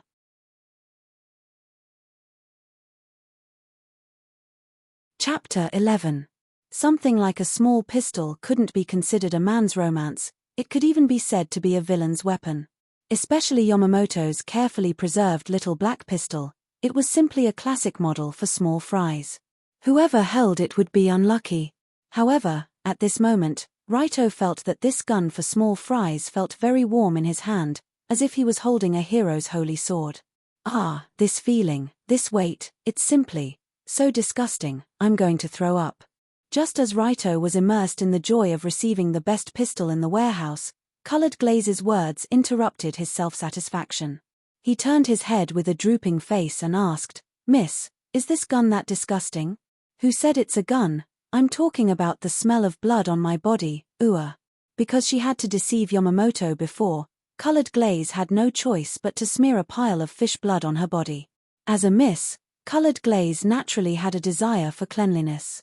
Who could stand the smell of blood on her body? However, what impressed Raito was that when she proposed this method, she didn't hesitate at all and directly poured a basin of stinky fish blood on her body. Colored Glaze indeed hated dirty fish blood, but she hated failure even more. Therefore, as long as she could increase the success rate of her plan, this miss would never hesitate to do something she originally didn't want to do. But now that she had taken down Yamamoto, Colored Glaze couldn't help but feel disgusted by the sticky clothes on her body. This was an instinctive reaction. "Here, take off your jacket and change into this." Seeing Colored Glaze's disgusted look, Raito didn't hesitate to take off his school uniform jacket and handed it over. Raito and Colored Glaze both studied in Tokuri First High School, so they both wore uniforms today. Fortunately, it was autumn now, and the school's uniform was a two-piece jacket, so Raito didn't have to strip naked. Lioli didn't know how to react when she took over the jacket that was still warm and had a man's scent. If it was before, she would rather continue being the bloodstained queen than wear Raito Kirie's clothes. But when she saw him turn around and walk away after handing her the clothes, Colored Glaze couldn't help but lose her strong sense of disgust. Accompanied by the rustling sound of clothes rubbing against each other, Liu Li threw away the sticky, stinky clothes on her body and put on the long-sleeved coat that Long Do handed to her. Colored Glaze couldn't help but blush a little when she was surrounded by that masculine scent. But when she arrived in front of Raito, the blush on her face disappeared and was replaced by an incomparably calm expression. "Although we have completed the first step of our plan, there is still a tough battle ahead," Colored Glaze said to Raito while looking outside the warehouse door. Now that Yamamoto was dealt with, the two of them were in an absolutely safe position. Before the killers arrived, as long as the warehouse door was opened, the two of them could fly anywhere they wanted. However, Colored Glaze obviously didn't want to simply escape. What she wanted was to completely disrupt Eternal Concubine Amami's plan, and let that woman who thought she could control everything behind the scenes suffer a big loss. To achieve this, the key was to completely uproot Eiheim's influence in the Rulone group. That's right, Eiheim's influence in this extreme do organization was not only Yamamoto, but also Sokota. As long as Sokota was still in the position of consultant, the next wave of attacks against Raito and Colored Glaze would continue. Only by completely dragging down that traitorous consultant could the two of them be considered to have truly taken down Yongji's arrogance. In order to achieve this goal, Yamamoto alone was not enough, they also needed the three killers that were sent. According to the phone call just now, these assassins were obviously sent by Sokota. They were from his faction. If these three killers were captured alive, coupled with the recording of Yamamoto and Eiheim in Raito's phone, there would be irrefutable evidence. To achieve this, the next step was to prepare for a tough battle, and they had to capture them alive. Clang!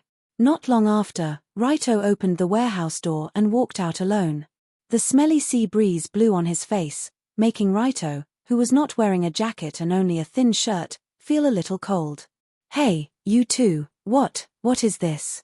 But he immediately walked in the direction of the two bodyguards in black and happened to see the two watching a video on their phones. The most terrifying thing was that they were watching a video of two men wrestling with their arms bare. Wow! Young Master Raito? Why are you here? When they were discovered, the two bodyguards in black quickly jumped up from the ground. The movements of the two were 100% synchronized. It would be a pity not to use a large robot to fight alien creatures. The synchronization rate of these two guys was so high, and they were watching wrestling together in the middle of the night. Could it be? After twitching his eyebrows, Raito quickly said, "In a while, there will be a few old enemies coming to deal with me. Come back to the warehouse immediately and prepare to fight back." Old enemies? When they heard such sudden words, the two bodyguards in black looked at each other and asked in confusion, "Who wants to fish in troubled waters? Where is Yamamoto? He went to the bathroom because of a stomachache. Let's go back to the warehouse and wait. If anyone comes, beat them to death." Yes. Although they were confused as to why Yamamoto would have a stomachache at this time, Raito was the young master of the Rulon group, so the two had to obey his orders unconditionally. Therefore, under the valiant and spirited lead of Raito, the two bodyguards in the warehouse stood on the other side of the warehouse. Two more men in black suits appeared in the small seaside warehouse. They each held a brick and squatted by the door, ready to attack at any time. Why a brick? The bodyguards in black looked at the heavy object in their hands and felt that it was not as good as the dagger in their clothes. But since the young master's order was to beat hard, but don't kill, then they could only use the brick, which was not very impressive. In the dim warehouse, the fish cabinet in the middle divided the space into two. At this time, Colored Glaze and the unconscious Yamamoto were hiding in the deepest part of the room. Raito was standing near the warehouse door, waiting for the assassins to come for the third time. Da. Not long after, there was a flurry of footsteps from the warehouse door not far away. For Raito, who heard the footsteps for the third time, he never felt that the footsteps sounded so pleasant. With an incomparably joyful mood, he slowly leaned his body to the left, put his left hand in front of his eyes, and spread out his 5 fingers. He made a handsome and Chunibyo pose as a greeting for the 3 assassins.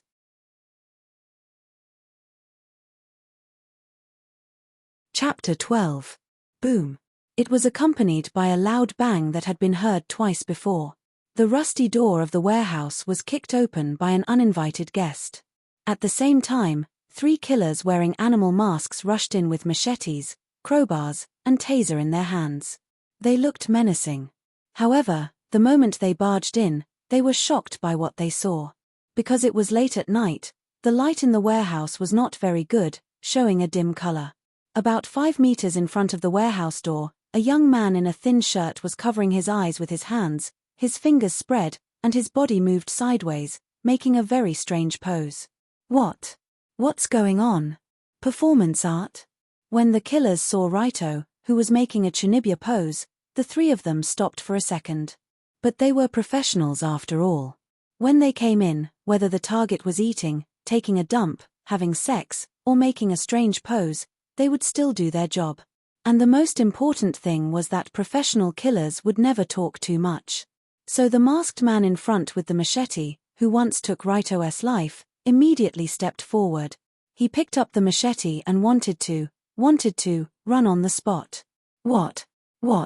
It was not that the killer suddenly wanted to put down the machete and become a Buddha, but the target in front of him had a cute little black gun in his hand. How is this possible? Why does this guy have a gun? Suddenly, the assassin was stunned. He couldn't believe his eyes. According to the boss's arrangement, they were only here to kill a teenage high school student. These 3 killers were Southeast Asian stowaways that Sokota kept in captivity, and they didn't even understand Japanese. These stowaways couldn't find a proper job after arriving in Yoto, so they were easily bribed by the Godo. In addition, they had no fixed residence, no household registration, and no other information, so they became Sokota's best pawns. But today, the 3 of them came out to work as usual, but they didn't expect to encounter the Waterloo of their lives. Why? The target was just a high school student. Why did he have a gun in his hand? Are all high school students in Yoto monsters? Walking on the street with a gun every day? Puff. Just as the leading man with the machete was being pointed at by the black muzzle, two muffled sounds and screams suddenly came from the side. He immediately turned his head and saw two men in black suits jumping out of nowhere with two blood-stained bricks in their hands. The blood on the bricks was blindingly red. The two brothers who fell to the ground had tears streaming down their faces. "It's over, it's all over." The machete in the man's hand fell to the ground, and his body limp. "What should I do?" As soon as he entered the door, two of his teammates were robbed by the other side, and he was even pointed at with a gun. In this situation, it was no longer a question of whether or not he could resist. If he didn't resist, he might be able to die a quicker death. Of course, Long Do did not intend to kill them. After all, they were important witnesses. "The two of you, tie him up and keep an eye on him." "Yes." Under the command of young Master Raito, the two men in suits who dropped the bricks walked over and took out the whips they carried with them, and began to happily tie them up. Not to mention why the two men had whips on them. Not to mention why the hitmen were tied up in a tortoiseshell shape. In short, when the three assassins were tied up, Long Do could be considered to have retreated with success, and his merit was complete. "That's it. It was much easier than I thought," Long Do thought as he tucked the pistol away in his pocket. Originally, according to Raito's plan, he might have to fight with the three of them or something. In the end, he relied on a gun, 2 bricks, and 2 men in suits. The 3 hitmen didn't make any waves. The moment they entered the door, they gave up resistance and changed from Southeast Asian to French. "Sigh, what a pity. I didn't use my professional level hand-to-hand combat ability effectively." When Colored Glaze also walked out and walked over, Raito couldn't help but run his hands through his hair and struck a handsome pose. Speaking of which, Raito actually wanted to perform well in front of Colored Glaze and fight the 3 hitmen by himself. But this dangerous suggestion was still rejected by Colored Glaze without hesitation. Because Colored Glaze felt that it was too unreliable to rely on him for hand-to-hand combat. What if Raito was killed? It was safer to use a gun. "Well done. Now we have all the evidence. We can take down your Rulong Group's Sokota GU." Just as Liu Li walked over, a relaxed smile appeared on her face, as if she had heaved a sigh of relief. But before the young lady finished her sentence, another set of messy footsteps came from outside the door. "Found it. The young lady should be here. Hurry up and go in." Even though the door to the warehouse had been closed again, Colored Glaze could still hear the familiar heroic female voice. This voice undoubtedly came from the personal samurai who grew up with her, 16 Nights Dancing Costume. Dancing Costume was a samurai adopted by the Kanzaki clan, which was the ancient bodyguard. She had been trained as a bodyguard since she was young. She was strong, agile, and taciturn. Although Dancing Costume was also a beautiful woman with delicate facial features, her cold face was currently filled with anxiety. "Please, young lady, please be safe." Not long ago, Dancing Costume had been held up by someone due to some sudden incident, causing her to be unable to keep track of the young lady's whereabouts. In just a short 10 seconds of negligence, Kanzaki Colored Glaze was kidnapped. Without a doubt, this was clearly a well-planned kidnapping. That was why Kamiyoshi hurriedly mobilized all the factions in Tokyo to search for Kanzaki as if they were going to turn the ground upside down. In such a situation, the first to arrive at the warehouse was Colored Glaze's personal samurai, Dancing Costume. She led a small team of highly capable people to find clues as quickly as possible and rush to the warehouse by the sea. In the original game, Dancing Costume kicked a certain important part of Raito Kiri the moment she entered the warehouse. Then, she tied him up with a rope and tossed him into the sea. "Ah, is it that beautiful female bodyguard? But this time, I won't have to be beaten up by her. That's great." Raito, who had played the game before, naturally knew of 16 Nights Dancing Costume's existence. However, when he heard this voice, he still maintained a relaxed smile. The reason was simple. Right now, he wasn't the one who kidnapped Colored Glaze. Instead, he was her ally who was assisting her. So, no matter how amazing Dancing Costume was, there was no reason for her to come. Crap, I'm suffering from low blood sugar." But just as Colored Glaze was walking towards the door, she suddenly felt dizzy as she hadn't eaten dinner yet. She couldn't help but fall forward. Raito, who was in front of her, instinctively caught colored glaze and pulled her into his embrace. Boom. At this moment, Dancing Costume kicked open the door. And then, the Kanzaki young lady's personal samurai witnessed this scene.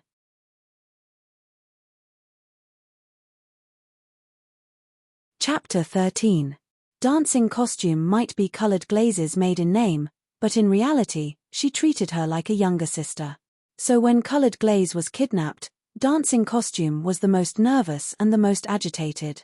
Especially after knowing that the person who kidnapped colored glaze might be the bastard young master of the Rulon group, Dancing Costume became even more anxious. Because Dancing Costume usually had to protect colored glaze, she was also a student of Kyoto First High School, and was classmates with colored glaze. All the students of Duli First High School knew two things clearly. First, Raito Kiri really liked Kanzaki colored glaze and had always coveted her. Second, Raito Kiri was a sinister and cunning bastard who was capable of doing anything. If such a bastard young master kidnapped the beauty he wanted, then it wasn't hard to guess what he would do to colored glaze. So Dancing Costume had always been praying that nothing like that would happen. No, please don't, how could the young mistress be taken by that bastard? Boom. Her slender right leg, which was wearing a special leather shoe, kicked out, and the door to the warehouse was sent flying for the umpteenth time.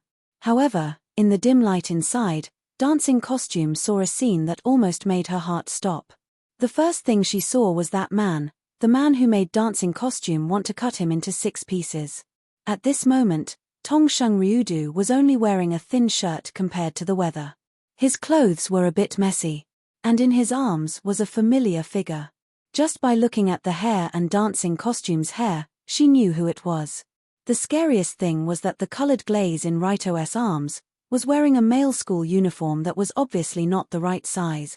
In the shoujo manga that Dancing Costume liked to read, she had seen similar descriptions many times.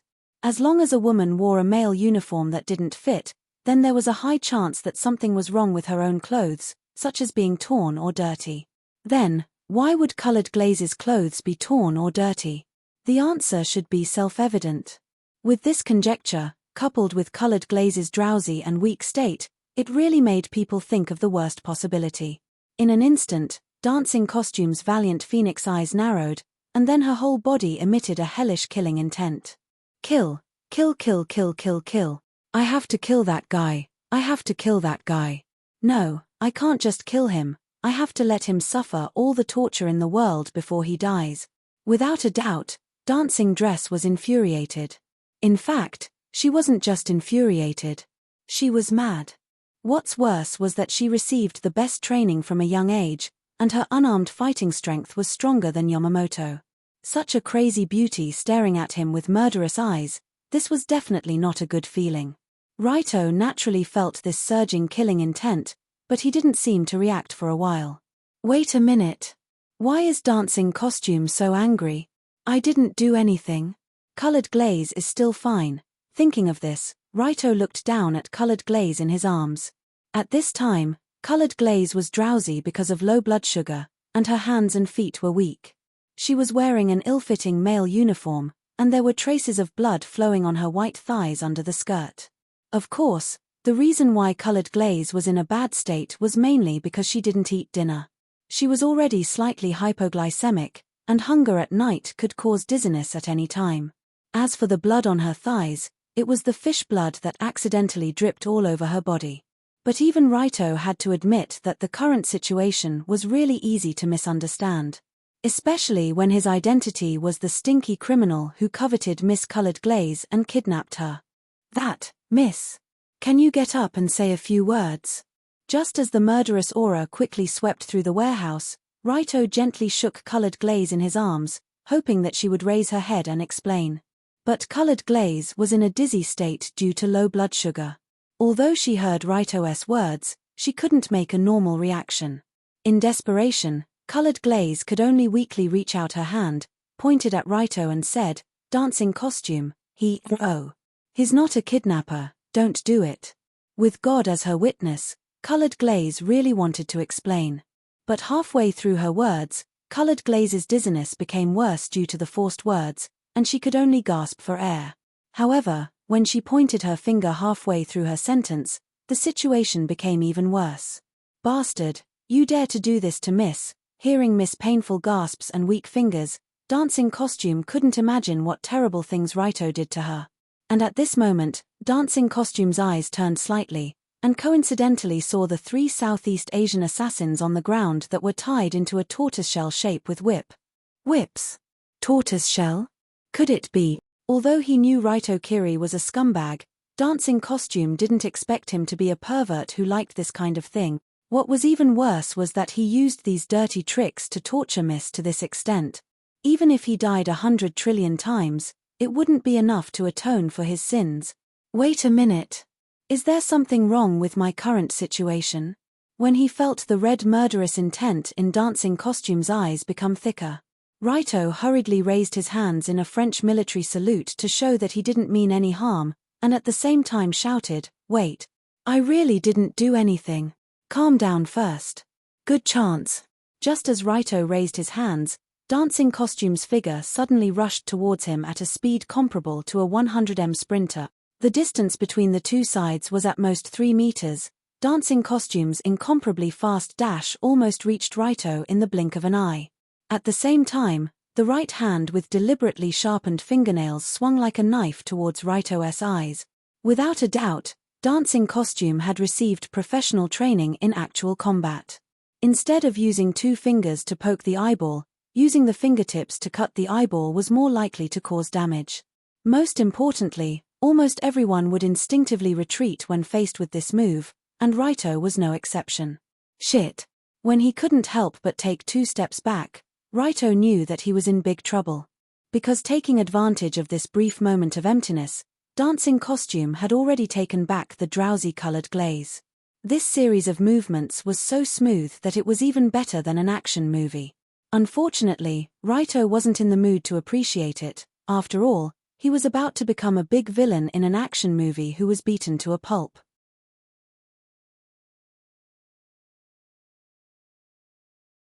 Chapter 14. Ah. At the same time, 2 screams came from behind. Seeing that Dancing Costume suddenly rushed over to attack Raito, the 2 men in black also prepared to rush over.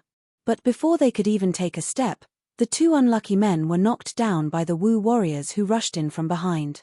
It must be known that Mai didn't come here alone. Behind her were several elite soldiers that had been nurtured by the Kanzaki family. In the short span of 2 seconds, the situation had changed drastically. After Kamiyoshi's elite team of Wu warriors entered, Raito, who was originally the master of this warehouse, suddenly lost his 2 men and the young lady in his arms. And all that was left for him was 16 Knights Dancing Costume's manic gaze and a powerful kick. Dancing Costume was obviously the type of person who didn't talk much. She preferred to use her hands instead of her mouth. From the moment she took back the colored glaze to the second attack, she almost didn't communicate with Raito at all. With a gust of wind, her slender long leg swept from bottom to top toward the center of Raito's legs. That's right, that position, for men, was called the bag of death. As the saying goes, when you hit someone, don't hit their face, and when you kick someone, don't kick their balls. Unless it was some kind of unrestricted fighting master, they wouldn't kick their balls. But if she wanted to cause great pain to the opponent, then kicking in this direction was the right choice. This was obviously what Dancing Costume was thinking. "Bastard, you despicable bastard, you actually dared to use your filthy thing to play with the young lady. Accept your punishment." With a strong killing intent, Dancing Costume's kick could be said to be fast and ruthless. Hard bridge hard horse true kung fu combined with the special hard-toed leather shoes. If this kick connected, the result would probably be like an egg being smashed by a hammer. But at the same time, Raito twisted his body, raised his left leg, and beautifully blocked this fatal blow. What?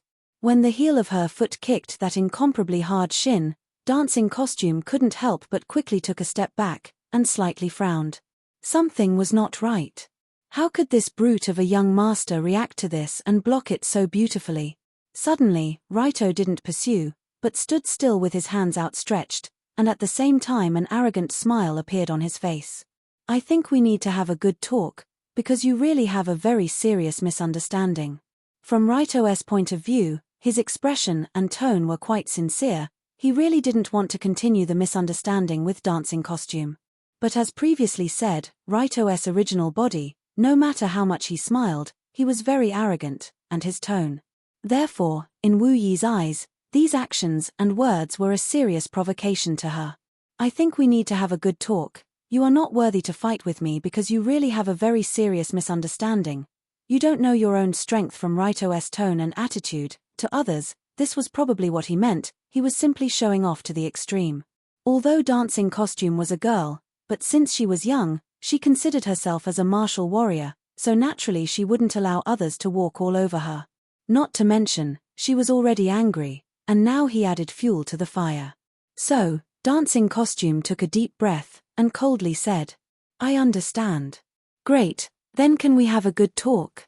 I understand, when dealing with people like you, I have to be calm. It's easier to take your dog life. Although she didn't want to admit it, Dancing Costume also understood that Raito was indeed somewhat skilled, and attacking with anger would be easy to expose. So, in the next moment, the martial warrior's breath immediately became cold, like an erupting volcano turned into an iceberg. But this wasn't good news for Raito, because Dancing Costume in a calm state was obviously more dangerous. When he noticed this, Raito could only reveal an arrogant smile. Well, now it seems that no one will believe me no matter how I explain. The only thing I can do now is to hold on until Colored Glaze wakes up, and let her help me explain. After looking around, Raito came to this conclusion. Fortunately, Kamiyoshi's people had some morals. When Dancing Costume was about to attack, the other martial warriors didn't seem to have the intention to surround and attack. If it was only 16 Knights Dancing Costume alone, with Raito's LV3 physique, professional attribute, it shouldn't be a problem for him to hold on.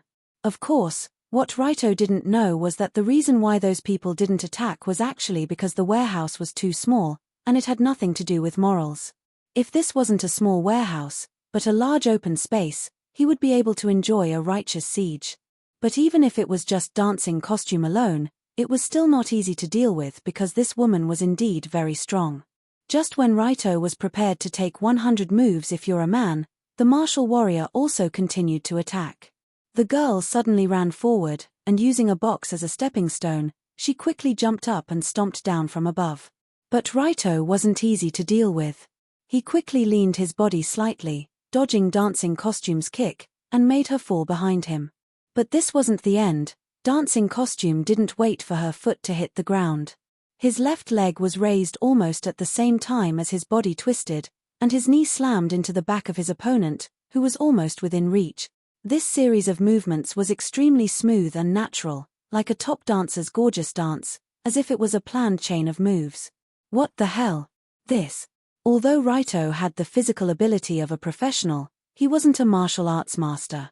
Before he could react, a heavy blow had already landed on his back. What did it feel like to be hit in the back by a hammer? Raito had been hit by people before, he had even been slashed with machetes and shot with guns. But he had never experienced the feeling of being hit by a hammer, and now he finally experienced it.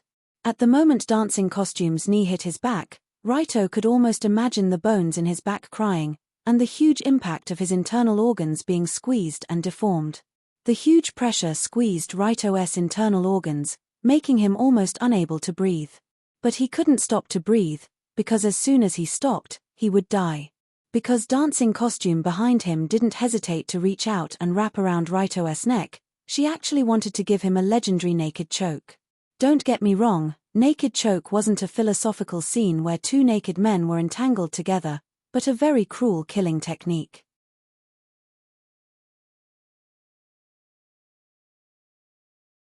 Chapter 15. Naked twist was also known as blood twist. To put it simply, it was to use the arm to directly wrap around the opponent's neck and choke them to death. Conservatively speaking, with a standard movement, the blood twist could cause the opponent to faint within 10 seconds. If the opponent continued to exert force after fainting, the blood twist could kill the opponent in 10 seconds. It was an excellent technique for traveling and killing people. Therefore, when Long Do sensed the movement behind him, he quickly rushed forward in an attempt to avoid being strangled by the woman behind him. He had indeed done so, But the result was unexpected. The reason for the failure was not that Raito was not fast enough, nor was it that dancing costume was too fast. But when Raito dodged forward, a Kamiyoshi samurai standing in front did not hesitate to kick him in the chest. No way. What happened to the martial arts ethics? What happened to the one-on-one duel? In fact, of course, no one agreed with him, but this was probably the reality. So when he saw the big leather shoe rapidly approaching him, Raito could only quickly cross his arms and block the powerful kick. Well done, this way, you're going to die. Before Raito could recover his breath, accompanied by a cold female voice, a soft whip-like arm tightly wrapped around his neck. For the technique of strangulation, the softer the arm, the tighter the neck, and the easier it was to exert force. And at this time, Dancing Costume was using the naked twist. Her whole body directly attached to the opponent's back, like a poisonous snake using her arm to strangle the enemy. Dancing Costume's slender right arm pressed against Raito's neck and tightened inwards, her left hand clenched her right wrist, and her whole body exerted force. Almost at the moment the strangulation technique was formed, Raito only felt his neck tighten, his chest was completely unable to breathe, and at the same time, his vision quickly turned black. This kind of professional assassin technique, Dancing Costume was definitely at the top level.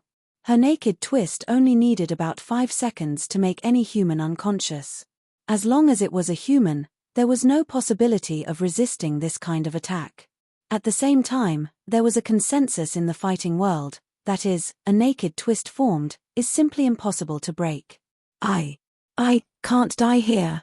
It was not easy to pass until now. Suddenly, Long Do struggled frantically, but no matter how hard he tried, he couldn't break free from the woman who was tightly wrapped around him. In this kind of situation where the enemy was behind him, there was no way to cause an effective attack, and there was no way to pull her hand away. What to do? This is. Just as Raito frantically struggled, he felt like there was a heavy cylindrical thing in his pants pocket. Don't misunderstand, that cylindrical thing was not that, but a hooligan taser that was one size smaller than a flashlight. Previously, after Colored Glaze used this taser to torture Yamamoto, she returned this thing to Raito for him to use against the assassins behind him. The problem was that Raito had the blessing of the divine weapon, the pistol, of course, did not intend to use this thing to fight, so this taser was always in his pocket. However, at this critical moment, when Raito was about to be strangled, and if he fainted, he would probably be dismembered on the spot, he actually touched this thing. From the time he realized what was in his pocket, Raito had at most 2 seconds. After 2 seconds, this young master's vision would completely turn black, and he would lose consciousness under the strangulation. Do you want me to use this? If he used the hooligan taser to shock the Dancing Costume behind him, then he could indeed break the naked strangulation. After all, this was a high-level weapon above the concept of fighting techniques. However, before Long Do was about to use the taser, he hesitated for a second. From the beginning, he did not intend to attack the Dancing Costume, let alone use such a hooligan item like the taser. The reason for this was very simple. Because I, Raito Kiri, am a gentleman. Gentleman, a gentleman's gentleman. Warrior, a gentleman's warrior. A true gentleman must be courteous to women. So, how could he use such a hooligan taser on a woman? Considering his identity as a gentleman, Raito could not help but hesitate for a full 0.1 seconds. Catcher. After 0.1 seconds, he took out the taser, inserted it into the thigh of the Dancing Costume behind him, and pressed the switch. Indeed, a gentleman should not use the taser on a woman. If he did, then he was not worthy of being a gentleman.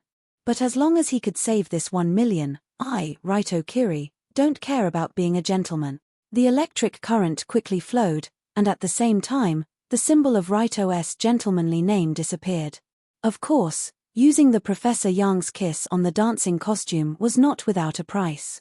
After all, Raito himself was still in a state of intimate contact with her. So the moment he pressed the button, the electric current immediately came out of the hooligan taser and passed through the Dancing Costume's body to Raito's body. Therefore, Raito had been slashed by a machete, shot by a gun, and hit by a knee, and now he had the new experience of being electrocuted. times percent yuan hash at asterisk asterisk 2113, 5261. For a moment, the two people who were electrocuted began to twitch crazily. The scene was like two gods dancing face to face. Oh no! The captain of the 16 knights got electrocuted. Hurry and separate them. Seeing this scene, the Kamiyoshi samurai not far away quickly wanted to separate the two people.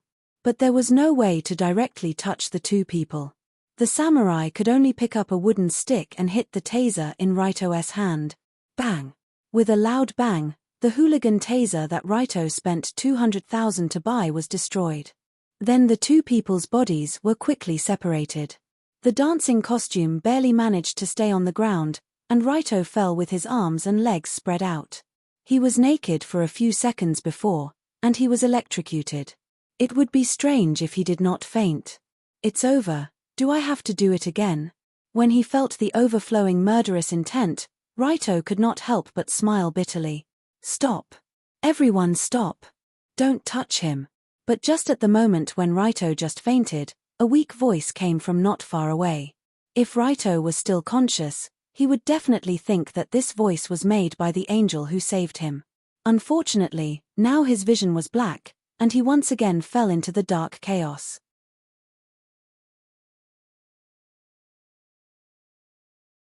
Chapter 16. This time, I'm probably done for. The moment Long Do fainted, he knew that there would be a day when he would not wake up normally.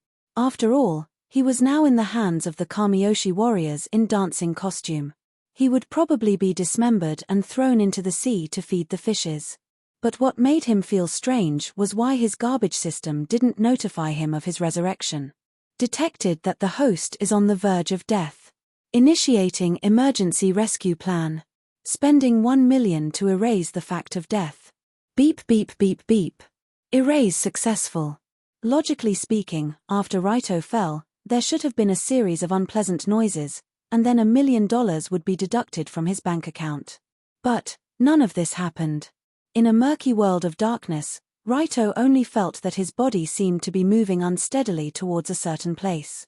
It was as if he was sitting on a boat that wasn't very stable, and the boat was drifting along the river towards a bottomless abyss. After an unknown amount of time, Raito slowly woke up and opened his hazy eyes. Am I back again? As he slowly sat up from the bed, he covered his forehead that was still aching. Normally, after resurrection, he would appear in the previous warehouse and continue to repeat tonight's serial deaths. But reality wasn't like that. The second after he woke up, Raito felt that there was a new development. The first thing that entered his nostrils was not the disgusting sea breeze, but the calming scent of lavender. Next, he wasn't lying on the broken chair, but on a soft and warm bed. Where is this? When he completely opened his eyes and looked around, Raito couldn't help but be shocked by the room he was in. Tatami mats made of rush grass were spread all around, and on top of it was a 2-leaf sunflower pattern. Not far away, there was a simple wooden lattice door that was light and nimble. Together with the linen window paper, the overall color was very low, and it was very clean and natural. Although the entire room was large, there weren't any exaggerated decorations. There was only a solemn painting of a god on the wall, and a small pot of unknown plants decorating the corner. How to describe it? This was a simple and elegant room, but it was out of the modern era. This was Raito's first impression. Although it was already the year 20XX, the room he woke up in didn't seem to have changed from a few hundred years ago. As far as the eye could see, there was not a single household appliance, nor was there a single piece of modern furniture. One could not help but wonder if one had traveled back in time to ancient times. When Raito stood up from the bed, he realized that not only was the room changed, but his clothes were also changed. The originally dirty school uniform was changed into loose pajamas, but the pajamas were quite modern. It was actually a standard Western-style pajamas. Young Master Toshi, you're awake. Just when Raito scratching his head, a cold voice came from behind him. Who? Raito was shocked and quickly turned around. Suddenly, he saw a tall old man with a head full of silver hair, wearing a pure white butler uniform, and a stern face standing in front of him. This old man looked to be at least 60 or 70 years old, but his waist was straight and his eyes under the glasses emitted a clear sense of sharpness. A strict and serious old butler with an elegant temperament. Most people would have this thought when they saw this old man. However, this wasn't the case. The moment he saw this old butler, Raito couldn't help but grit his teeth. It's him. Cat House Bunny Ball. For players who had played the game Red Album 2, No Survivors, this old man with a strange name must have left a deep impression on them. This Kamiyoshi's old butler's surname was Cat House Bunny Ball, and his name was Bunny Ball. Listening to the name, it was quite cute and interesting. However, in the game setting, this old man was an absolute cheat, an otherworldly expert. Bunny Ball had been the butler of Kamiyoshi for who knows how many years. He specialized in serving the master of the house and his strength was unfathomable. According to some descriptions in the game, Bunny Ball should be the descendant of the legendary Guardian Ninja. His family was responsible for the safety of Kamiyoshi for generations.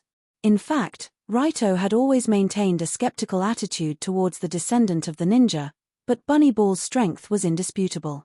In the later stages of the game, he even had a famous scene where he single-handedly suppressed dozens of armed international mercenaries. It felt like watching a strange urban fantasy drama. According to Raito's current attributes, Bunny Ball must be very close to the level of Level 5, Extreme Superman. Young Master Toshi, do you feel uncomfortable? Just when Raito couldn't help but stare at the old butler, he calmly asked. Nothing. Speaking of which, where am I now? This is the Kamiyoshi Courtyard. It is also where Miss Colored Glaze lives. Kamiyoshi Courtyard? The place where Colored Glaze usually lives. In Raito's impression, Kamiyoshi did get a suite for Colored Glaze in the port area of Yoto to make it convenient for her to study at the first high school. But in other words, this is not the Kamiyoshi Courtyard. Why is Bunny Ball here? With a puzzled mood, Raito continued to ask, is Miss okay? Miss had slight symptoms of hypoglycemia before, but now it's nothing serious. That's good. By the way, did she explain the whole process to you? Raito didn't need to ask to know the answer. The reason why he could live until now must be because Colored Glaze woke up in time to save him. If Colored Glaze didn't help to explain, a new round of torture would have begun. Hearing this, Bunny Ball pushed the flat glasses on the bridge of his nose and replied faintly, Miss has explained it clearly, so Kamiyoshi decided not to pursue the crime of kidnapping Miss, is that so? That's great. Suddenly, Raito also felt deeply relieved. Now that his life was no longer in danger, and Kamiyoshi's pursuit was also lifted, it could be said that he passed the first obstacle after transmigrating. However, what Raito didn't expect was that Bunny Ball immediately asked another question. Young Master Tong Sheng, you've previously expressed in many ways that you have feelings for the eldest miss. Is that true? When he was suddenly asked such a private matter, Raito said with some embarrassment, this, indeed, after all, the original owner of this body did publicly spread such a statement before, so Raito had nothing to deny. But just as Long Do was about to say that's indeed the case, he saw Bunny Ball's left eyebrow twitch.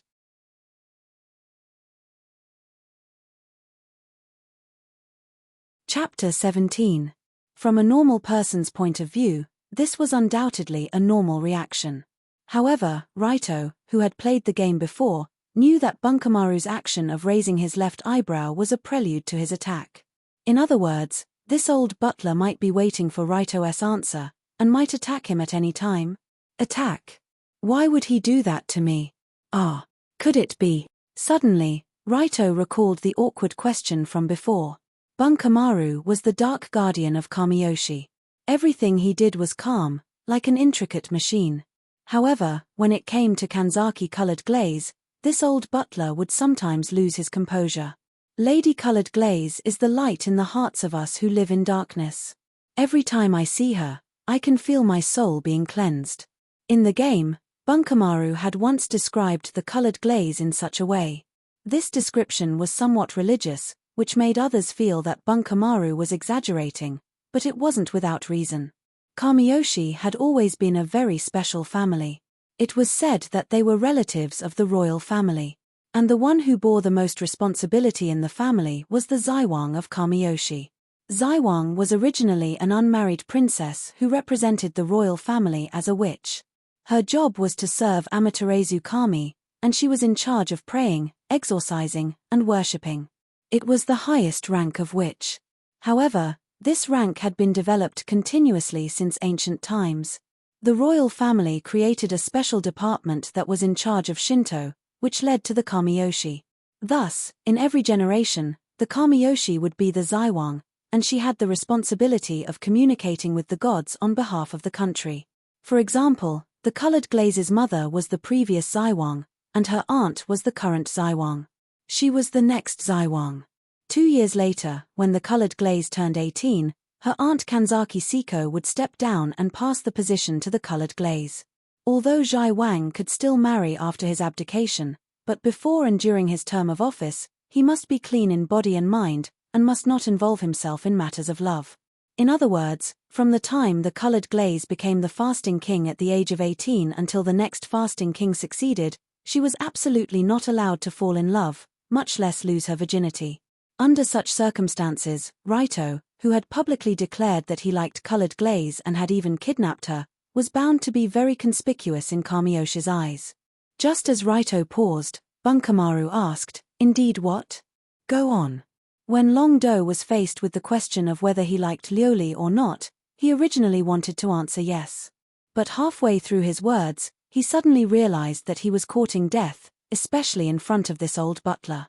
In Rabbit Ball's heart, Miss Colored Glaze, the next fast king, was definitely a holy, unsullied, and pure existence. If he answered indeed in front of him, Bunkamaru might even make a move on the spot. In fact, Bunkamaru really did intend to make a move. In fact, if it was just Raito Kirie's one-sided liking for Miss, Bunkamaru wouldn't have any reaction. The real problem was that Miss didn't seem to have no feelings for this man. Since she was young, those stinky men who always stared at her were like a pile of unrecyclable garbage in colored glaze's eyes. Miss had a noble character and had never been interested in any man. At most, she was polite on the surface, but was actually distant. However, when colored glaze returned tonight under the protection of a group of samurai, Bunkamaru discovered that she was wearing a boy's uniform. This uniform was clearly not colored glaze's clothes, and the inside of the uniform was embroidered with the words Raito Kiri. Butler Bunkamaru, please help me check if there's anything wrong with Raito classmate. After returning to the Kamashiro courtyard, the first thing colored glaze said to Bunkamaru was for him to check this delinquent's body. In all fairness, the reason colored glaze did this was because she felt that she owed Raito. After all, her low blood sugar at a critical moment almost killed him. Although they had just gone through a life-and-death situation together, colored glaze hadn't reached the stage of liking someone so quickly. However, in Rabbit Ball's opinion, this was clearly a sign that Liu Li's heart was stirred and she had a good impression of this extreme Dao young master. Miss Colored Glaze was actually so intimate with a man, and this man clearly liked her. No, this was too dangerous. A single spark could start a prairie fire. Even if it was only a small spark, for a 16-year-old boy or girl, it could immediately ignite into an evil fire that could destroy everything. Therefore, if Raito admitted it, Bunkamaru planned to do something to prevent Miss from having a chance to develop with this boy. Of course, Bunkamaru wouldn't go so far as to kill Raito, but he wouldn't let him go safely either. After all, liking Miss wasn't a serious crime. Although it wasn't encouraged, it was understandable. Therefore, Bunkamaru only planned to do a little body modification on this young master's body. It was that simple. Although it was a body modification, it wasn't a big deal. He only knew how to use a long needle used for assassination. He would insert it into a certain acupuncture point on Raito's abdomen, and it would be pretty much done. Acupuncture was a mysterious technique from an ancient Eastern country. After inserting the needle into a certain acupuncture point, it would cause the human body to have a natural castration effect. In other words, after the modification, this person wouldn't be able to stand up and could only softly turn into a caterpillar. Are you still perplexed by the excessive energy of an adolescent? Are you still having a headache because of your growing beard? Are you still dissatisfied because your voice isn't sharp enough? With one needle, all your worries disappear. From now on, you don't have to carry a razor every day, and you don't have to stare at the beauties on the street. You can focus all your attention on your studies and work. If Bunkamaru was a salesman, he would definitely enthusiastically promote the benefits of body modification to Raito. But in reality, he was only eagerly waiting for Raito to say indeed and didn't want to say anything else. In other words, Raito was facing an extremely difficult situation. I remember now. Kamiyoshi didn't want the colored glaze to interact with men, so if I said yes, he might just kill me on the spot. Raito didn't know that this old butler didn't want to kill him, but only wanted to castrate him. Even though this nothing was absolutely unacceptable to him. A man's blade is 3 feet long, but when it is unsheathed, it will shake the 9 heavens. I haven't even pulled out my sword, and you want to castrate me? You might as well just kill me.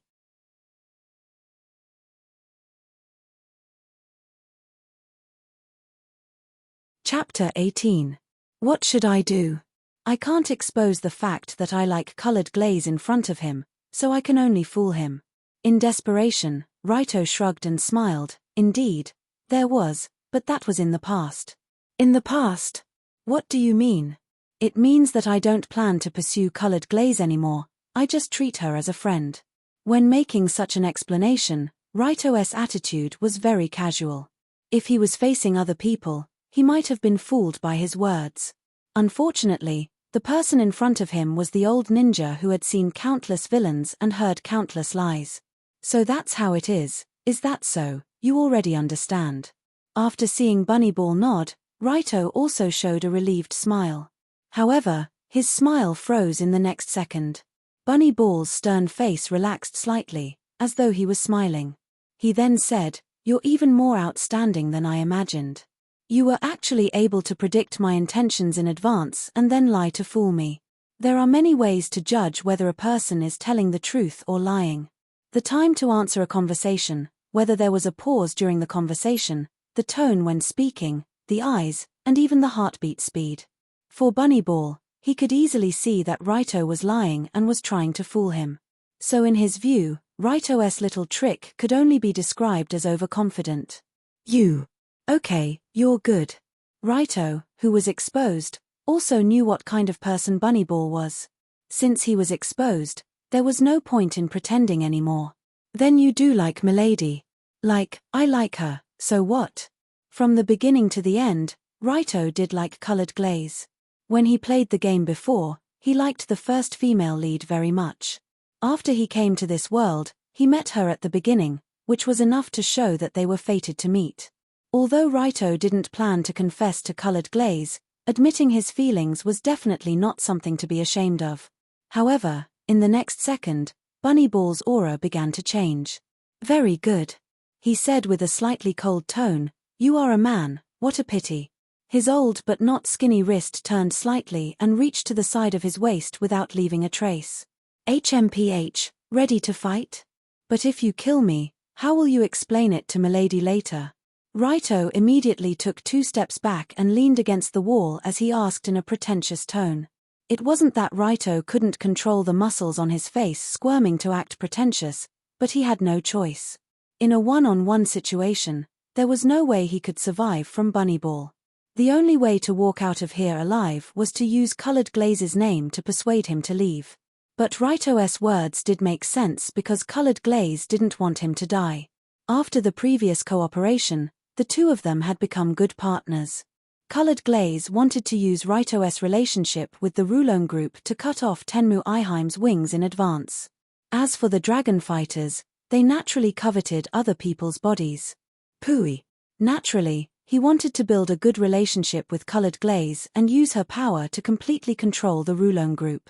In this situation, it was impossible for Colored Glaze to let Bunnyball kill Raito. But Bunnyball shook his head and said in a deep voice, "Don't worry, I don't plan to kill you." "Don't plan to kill me? Then what do you plan to do?" "I only plan to." Halfway through his words, just as Long Do was concentrating his attention to listen to what this old butler planned to do, his hand rose up like lightning. At this moment, Bunnyball's eyes lit up like never before. The speed of his arm was so fast that it was impossible to see clearly. Before Raito could react, everything was over. "WH. What? This is..." He only felt pain in his lower abdomen, his legs went soft, and his dantian below his abdomen made a thump sound as if something was pierced. Long Do hurriedly reached over, but touched a long, thin needle that was almost transparent. This long needle was at least 10 centimeters long. Half of it was outside, and the other half was in the middle of Raito's abdomen. When he was pierced by the needle, he felt something, but the feeling immediately disappeared. What is the meaning of this? Raito pulled the long needle out of his abdomen and showed a confused expression. He knew that Bunnyball was good at using this long needle to assassinate. As long as it pierced a few places, the person would be dead. But Bunnyball didn't pierce the vital parts, but instead, he pierced the needle in a very strange place. What made Raito even more confused was that the old butler immediately bowed and respectfully said, "It is over, please leave." Leave? Wait. What did you do to me? When he saw Bunnyball's cold expression, Raito suddenly felt a little nervous. After all, the unknown was always the scariest thing for humans, especially when they were facing a monster that was far stronger than them. But Bunnyball didn't even bother to answer. Instead, he took out a large paper bag and handed it over. "Here are your items and clothes, please take them." Inside the paper bag were Raito's own clothes that had been washed and dried. There was also a familiar pistol and a new taser. Although he took back his things, Raito was even more confused. Therefore, he asked in an uncontrollable tone, "What did you do to me? If you don't answer." Click. Raito quickly picked up the pistol, loaded it, and pointed it at Bunnyball. "Sorry, this thing is useless against me." But Bunnyball shook his head as if he was not afraid of Raito's threat at all. "You are not afraid of guns, but I am." Raito sneered and pointed the gun at his temple. His meaning was clear. If Bunnyball didn't tell him the truth, he would shoot himself in the head. If he died here, he would like to see how Bunnyball would answer to Missy. This guy is serious. Bunnyball frowned slightly when he sensed Long Do's determination to face death. However, he still told him what he had done. The moment Raito heard, he was dumbfounded. What the hell? I was castrated." He lowered his head in fear and looked at his good brother who had followed him for many years with a look of despair. Looking at Long Do's trembling body, Rabbit Ball could only comfort him. "I'm sorry, I know this is very unfair to you, but after Miss retires from the position of Zhai Wang, if you still like her, I will help you." Bang. Before Bunnyball could say "I will help you recover your function." In this clean and tidy room, there was a gunshot and a splash of blood.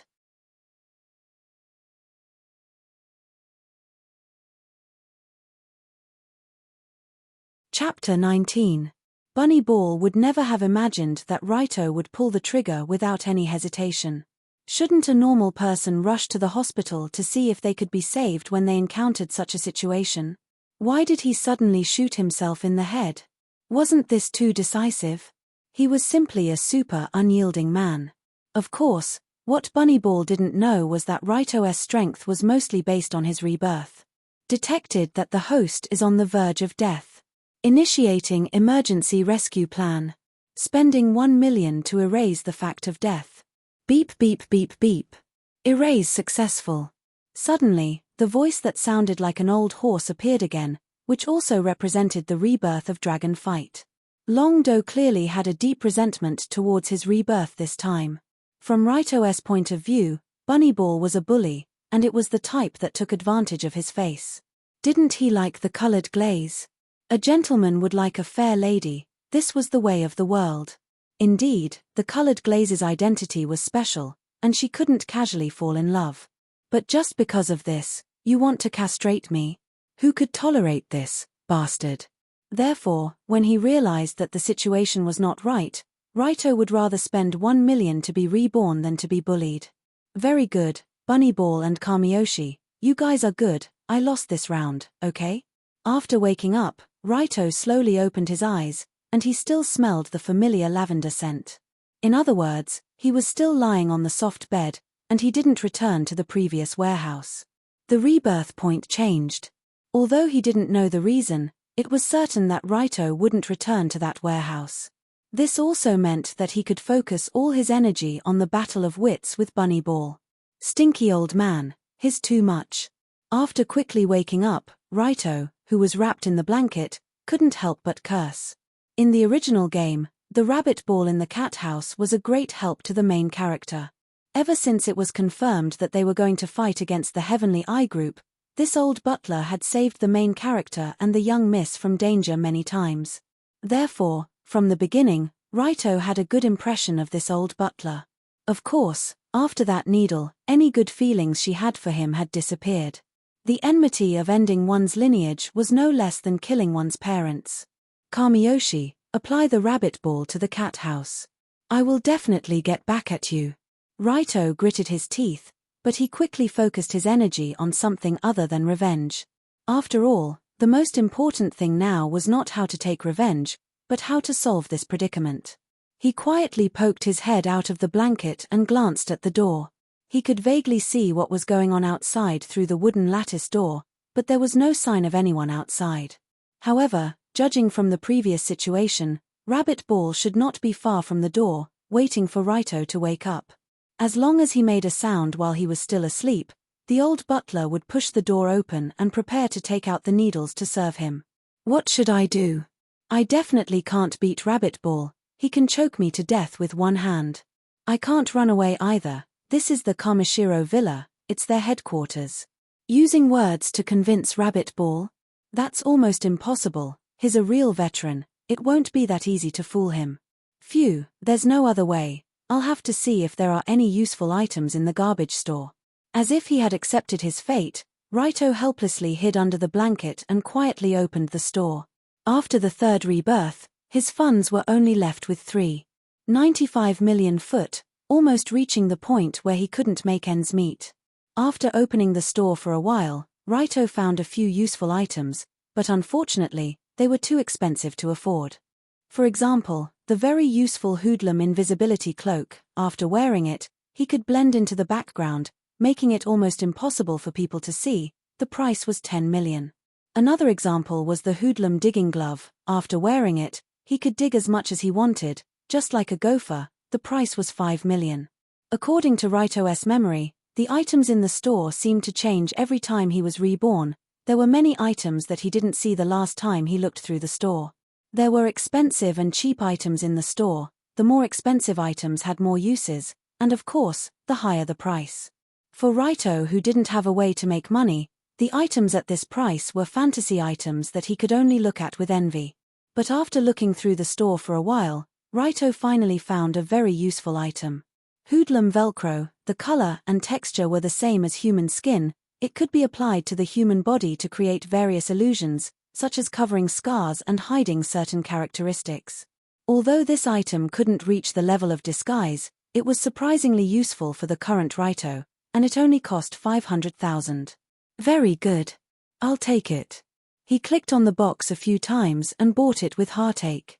With a soft sound, something that looked like tape appeared in Raito's hand. He slowly tore off some of the Velcro and stuck it on the back of his hand, but he couldn't see any traces of it. Even if Raito put the back of his hand in front of his eyes, he could only see that the skin there was a bit new, that was all. Not bad, this way, at least it wouldn't be a problem to fool Rabbit Ball. After all, Raito already knew what the old butler planned to do to him. Since he planned to use the long needle to destroy Raito's lower abdomen and cause him to be naturally castrated, then he just needed to prevent the long needle from piercing the acupuncture point. Coincidentally, under Raito's bed was a tatami made of rush grass, which was basically a straw mat. He quietly reached out and grabbed the edge of a small straw mat, and with the smallest movements, he tore off a few small pieces of grass from the top. Then he stacked the grass pieces together, forming something like a protective gear, and placed it on his lower abdomen. The current Raito could still vaguely feel the feeling of being pierced by the long needle not long ago. The location is right here. Done. After stacking the tatami pieces and sticking them on his abdomen with the hoodlum Velcro, Raito looked at his lower abdomen that couldn't be seen without careful observation, and a satisfied smile appeared on his face. The stacked grass pieces were 2 centimeters thick, and they were also flexible. Even Rabbit Ball's long needle couldn't accurately pierce the acupuncture point after piercing through it. So far, the protective work was done. Next, he had to think about how to teach Rabbit Ball a lesson. When he thought about the emotionless, robot-like old face, Raito's eyes were filled with resentment.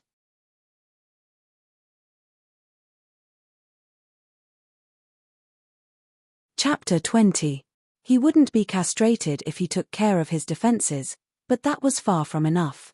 Even if he wasn't a match for Cat House Bunny Maru, he had to regain some of his dignity. Otherwise, the needle from last time would have been too unjust. In this situation, Raito thought for a few seconds and revealed a strange smile. I've got it. Let's do it.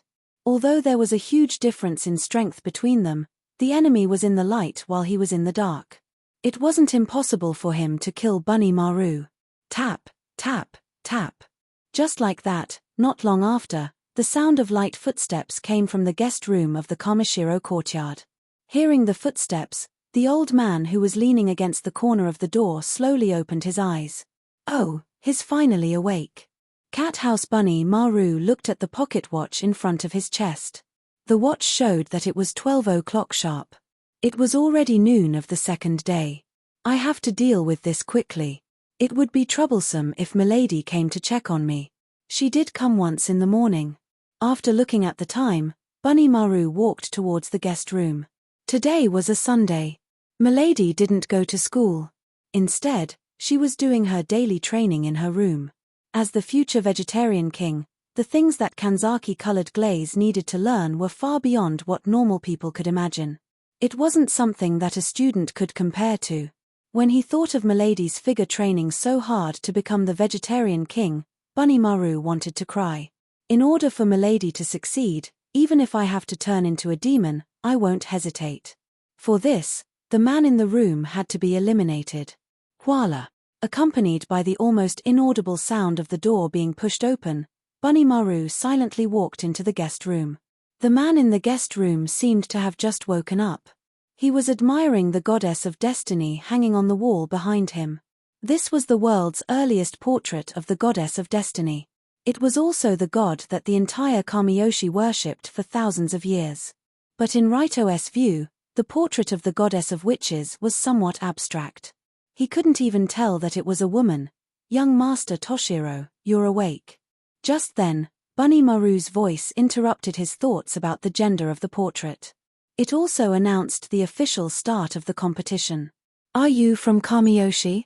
This is Kamiyoshi's territory. Because he had already experienced it once, Long-Do chose to take the initiative this time.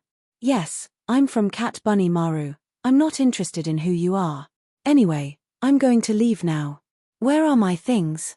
Before Bunny Ball could finish introducing himself, Long-Do casually waved his hand and spoke arrogantly. In any case, you don't dare to kill me. In any case, you won't let me go. So why should I be polite with you? Therefore, Long-Do chose to let himself go. Since he was an extreme Dao young master, he should act like one. Bunny Bunny, Bunny Bunny Maru TTTTST. In any case, 2WN was a wily old fox who had been through hundreds of battles. If he was angered by such a small trick, he would have died who knows how many times. So, the butler said calmly, sorry, young Master Toshiro. Before I leave, I want to ask you a question. Okay, I approve. Young Master Toshiro, you've expressed in many ways that you have feelings for the young lady. Is that true? Yes, I like her, and I will marry her in the future. So, in front of Bunny Maru, Raito openly admitted his feelings and even said I will marry her. Yes, I want the colored glaze's body. What? I can't. I want the young lady.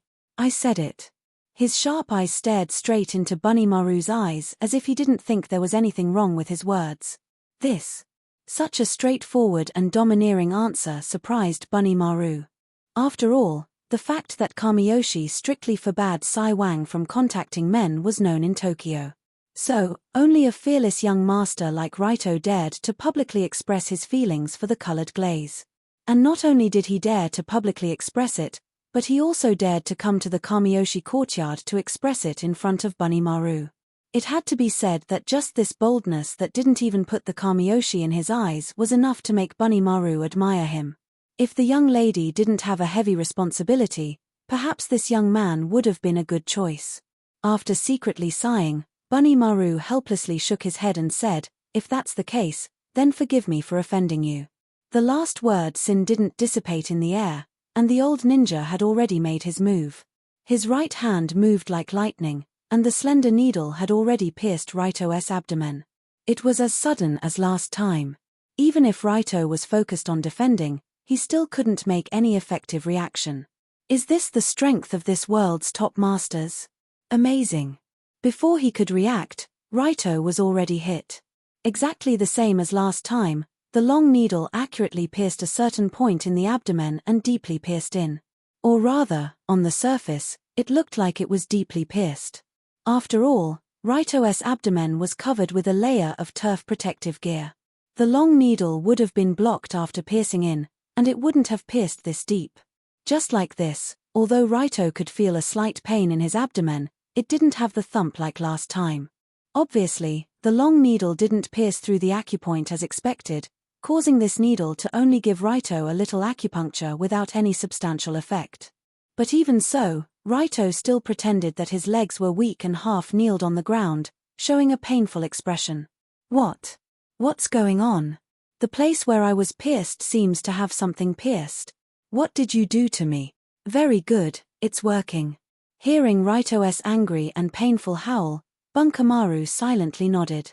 Only those who had their acupoints pierced would know what it felt like. So this young Master Kyodo couldn't be faking it. If there wasn't a rogue system. Here are your belongings and clothes, please take them. You can leave now.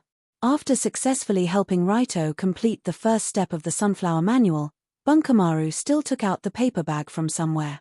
Inside the paper bag was Raito's clean and dry uniform, a familiar pistol, and a new taser. The moment Raito took the paper bag, he immediately picked up the pistol and pointed it at Bunkamaru's head without hesitation.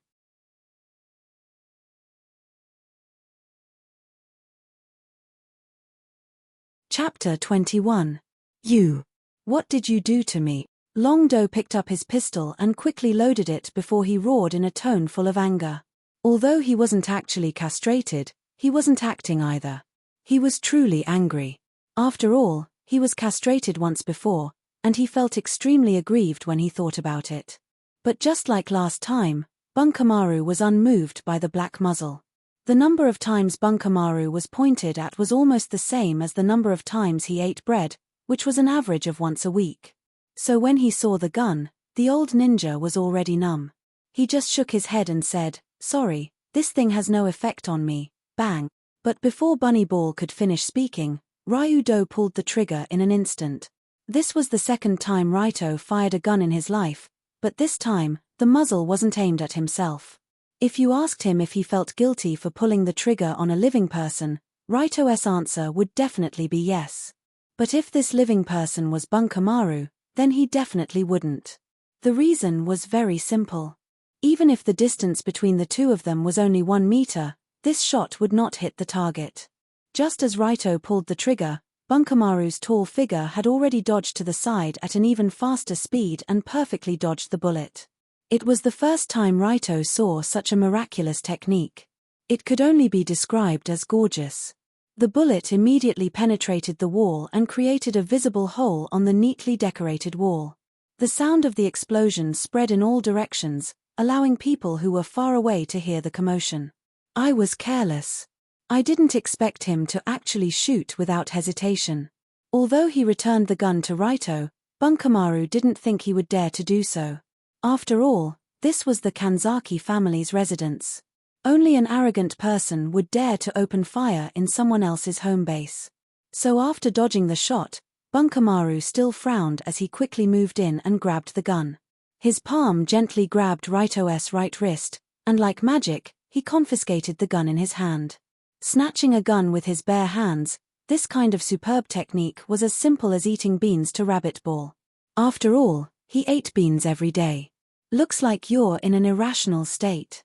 It's still too early to return this thing to you. That was what Bunny Ball said when he took back the pistol. Of course, the danger he was referring to was not the danger to himself, but the danger to others. After all, there were many other staff members in this Shindai courtyard. If he fired, the gunshot would definitely attract other people. It might even attract the attention of the young mistress. If Raito was still holding the gun at this time, it would be troublesome.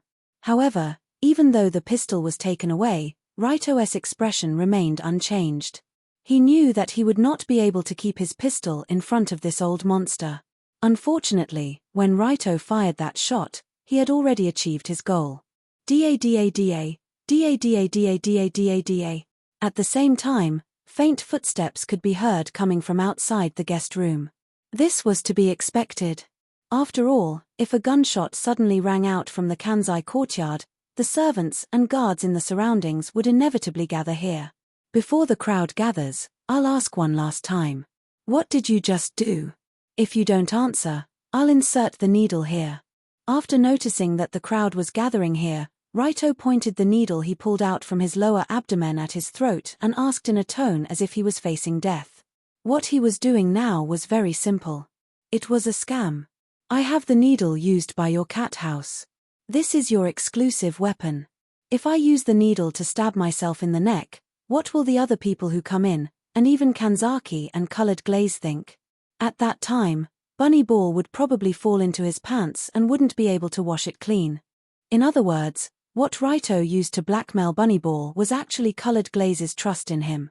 Colored Glaze handed someone over to you to take care of, but you took care of her to the point of having a needle in your neck. Will Colored Glaze still dare to trust you in the future?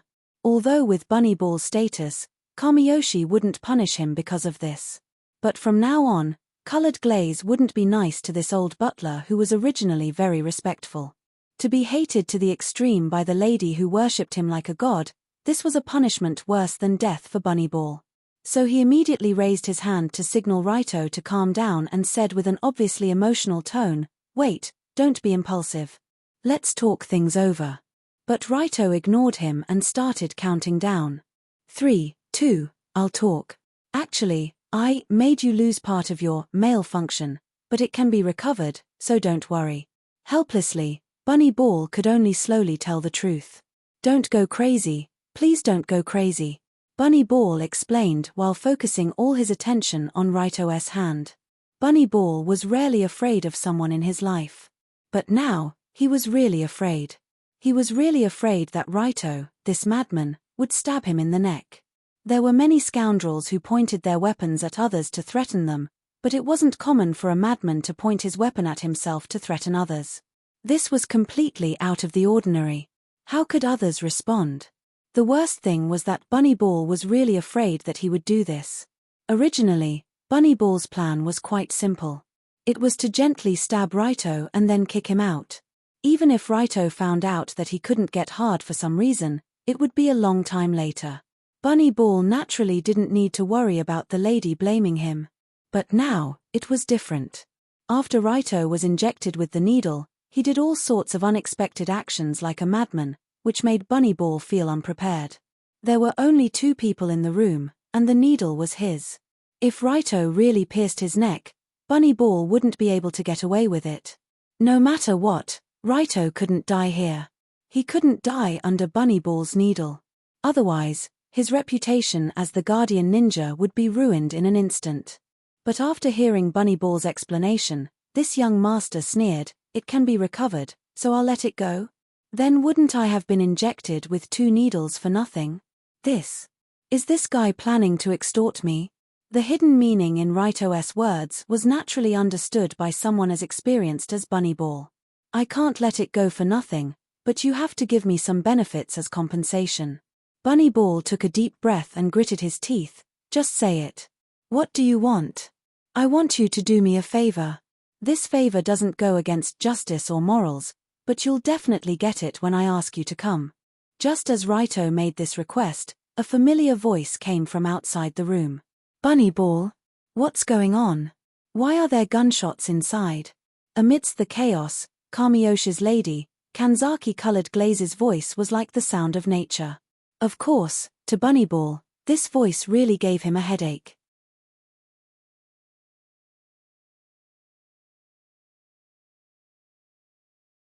Chapter 22. For Kanzaki Colored Glaze, today was supposed to be a rather leisurely day. She was studying at Tokyo's first high school, which was located in the port area of Tokyo. It was a school that ran 6 days a week. Thus, after waking up early in the morning, Colored Glaze first went to check on Raito's situation. She only returned to her study to read when she found that he wasn't awake. Colored Glaze read about 100 books every year. Most of them were ancient and foreign books that were difficult to understand. If it weren't for the fact that she could read 10 lines at a glance, had a strong memory, and had a strong comprehension ability, it would be impossible for her to memorize so much information. Bang! However, just as Colored Glaze was reading in her study, she heard the faint sound of a gunshot coming from the guest room. This is a gunshot. And it's coming from Raito's guest room? Colored Glaze's 5 senses were also very sharp. She immediately stood up and walked outside. "Milady, it might be dangerous over there. You should wait here." But before she reached the door, 16 Nights' dancing costume blocked Colored Glaze's path. Although she didn't know what happened, since there was a gunshot, it meant that something must have happened in the guest room. The only people on the other side were the butler, the cat house, and Tongsheng Ryudu, who was lying on the bed. No matter what happened, it wasn't an environment suitable for Milady to go over. "Get out of my way." Colored Glaze didn't buy it at all. She said righteously, "This is my home. No matter what happens, I have the right and need to be the first to know." This, before Dancing Costume could react, Colored Glaze had already pushed her aside and walked past her. "Milady." Sigh. Helpless, Dancing Costume could only follow behind her and walk towards the guest room. When they arrived outside the guest room, Colored Glaze discovered that there were many servants and guards gathered there. However, no one dared to enter. After all, everyone knew that the person inside was the boss of the cat house. If anything happened, it was not their place to intervene. They could only wait outside. However, Colored Glaze did not have such concerns. She walked towards the door and asked loudly, "Bunnyball? What's going on? Why are there gunshots inside?" Hearing this, Rabbitball's face turned green. Opportunity. On the other side, Raito also pretended to insert the long needle in his hand into his neck, intending to blackmail Rabbitball. Seeing that eldest miss was about to push open the door and barge in, Rabbitball finally couldn't bear the torment and chose to surrender. "All right, I promise you." Although it was only 5 words, they were the most painful words Bunnyball had ever said in his life. A man's promise is worth 1,000 gold, and a guardian ninja is even more so. Helplessly, Rabbitball could only agree to Raito's request and do something for him. With this old butler's strength, the range of things he could do was really wide, almost the same as origami. From this point of view, this blackmail incident was simply a gift to Raito. Very good. Seeing that Rabbitball finally admitted defeat, Raito also put away the long needle in his hand. Voila! Just as Raito put away the needle, Colored Glaze also rushed in with the dancing costume. "You two, what's going on?" Originally, when she heard the gunshots, Colored Glaze thought that Rabbitball and Raito probably had a conflict, even to the point of using weapons. Who knew that the moment she entered the door, Colored Glaze would be shocked by the strange scene in front of her. Because these 2 men, who were fighting to the death, were now standing side by side in front of the painting of the goddess, having a friendly yet strange conversation. "Young Master Raito, what do you think of this painting?" Rabbitball reached out his white-gloved hand to the painting on the wall. The goddess of witches on the painting was shining on this old butler. "Very good." Raito put his hands behind his back and posed like a connoisseur. "How is it good?" This painting of the goddess doesn't focus on the lines in a conventional manner. Instead, it focuses on the changes in light and shadow. It shows the unique beauty of the Impression school of painters. It's a good painting that's at least 100 years old. Your comments are quite accurate. Although this painting was drawn by a painter from the Great River Painting School, and in fact, it was drawn yesterday, the ink on it hasn't dried yet. Is that so? Ha ha ha. Butler Rabbitball is also someone who knows the art. Not bad, not bad. Suddenly, Long Do revealed a happy smile. He didn't feel any shame at being exposed for spouting nonsense just now. What are these 2 doing? Are they crazy? Colored Glaze originally thought that she would see a fierce battle between the 2, but in the end, they were just flattering each other. Moreover, This bragging was a little too despicable. How shameless. At this moment, the two of them also turned around and looked at Miss Leoli. Miss, your old butler is really interesting. I admire him. Is that so? Then what was the gunshot just now? Colored Glaze's eyebrows twitched slightly, looking at the paper bag on the ground. In the paper bag, there was a pistol that was put back by Rabbit Ball. There was still a faint smell of gunpowder coming from the muzzle. This one has some experience in using a spear, so I was just teaching young Master Long Do how to use a spear, but I accidentally misfired. This one has neglected his duty and disturbed young Miss Rabbit Ball was also someone who could lie without blinking. He hurriedly bowed to Liu Li and put on a look of fear and trepidation. But this was nonsense. Colored Glaze knew that the truth was definitely not like what Rabbit Ball said. After all, no one would teach someone how to use a gun in the guest room. The two of them must have had an argument, then used some method to reconcile. No, just reconcile in front of me. Although she didn't know what the two of them were doing, Colored Glaze couldn't pursue it for now. After all, looking at their expressions, they definitely wouldn't tell Colored Glaze the truth. Therefore, she immediately waved to Raito and said with a smile, "Raito classmate, you must be hungry. Let's go eat first." It was already noon, Colored Glaze didn't have lunch, and Raito was already starving. Therefore, he replied without hesitation, "Okay, then let's find a quiet place to slowly eat and chat." Speaking up to here, Long Do even clearly glanced at Rabbit Ball. Between his brows, there was an expression of a vile person intoxicated by success. "Damn old man, I'm going to eat with your miss now. Do you have any objections? If you do, then hold it in. Don't forget that you still owe me something, hey?" When he saw Long Do's arrogant look, it was the first time Bunnyball felt his defenses being broken. Sigh. When Colored Glaze left the guest room with Raito and walked to the corner of the Kamishiro courtyard, Rabbit Ball could only shake his head and walk out like a defeated rooster.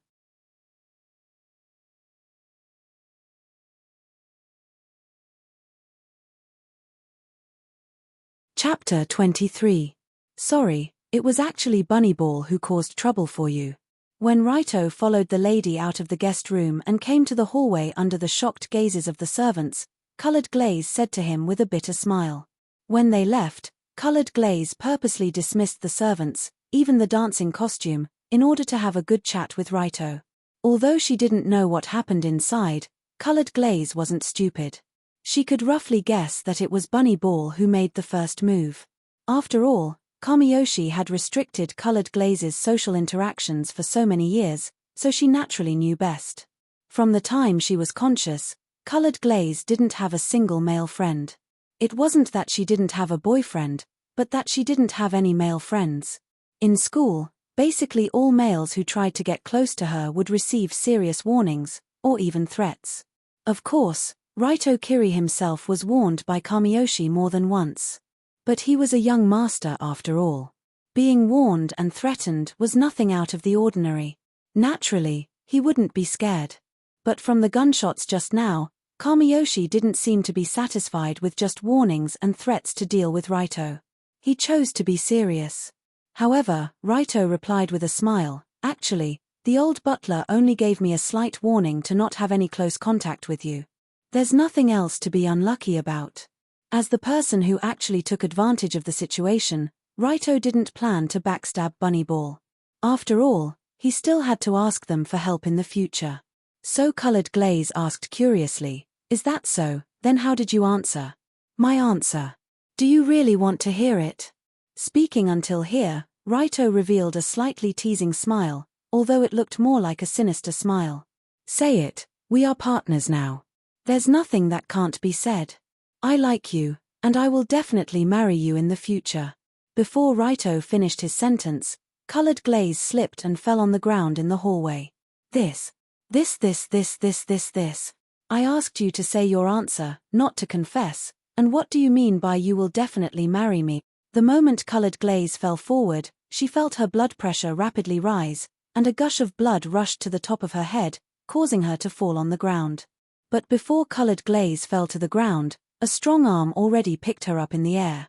With Long Do's current physical strength, It wasn't a big problem for him to pick up the lady who had fallen next to him. Moreover, Lioli was really light.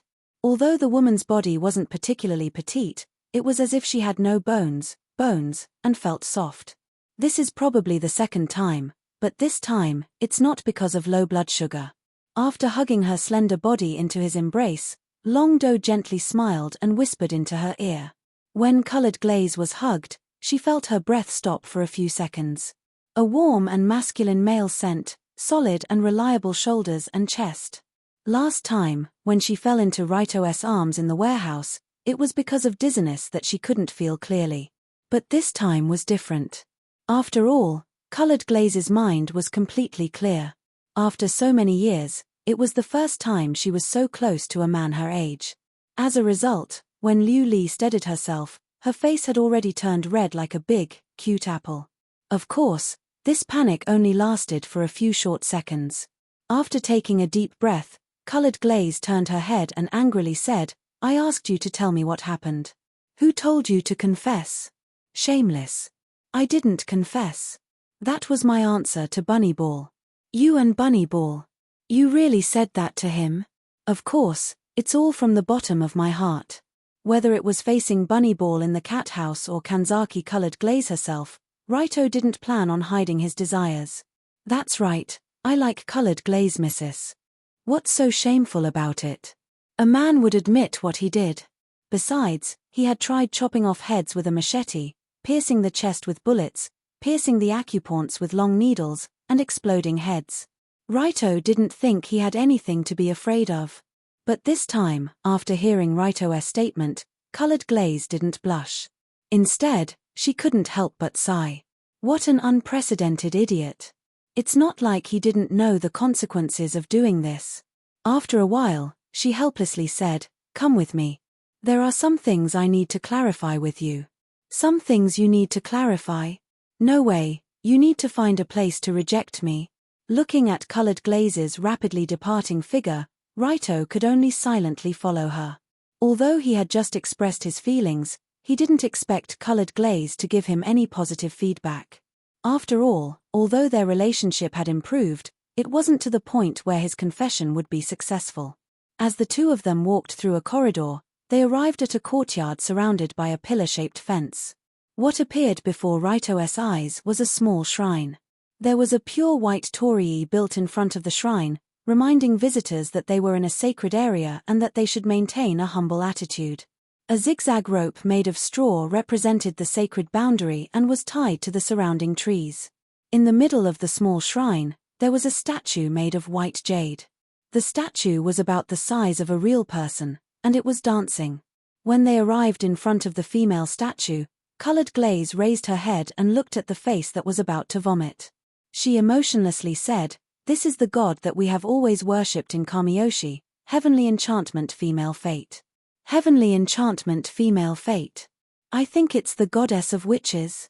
It's said that she's the earliest witch. That's right. The direct female relatives of Kamiyoshi come here to pray for an hour every day, rain or shine, to ask the gods to grant them spiritual power. TSK hearing this explanation, Raito disdainfully snorted. How stupid. Instead of spending so much time praying to dead things, it's better to spend time on yourself.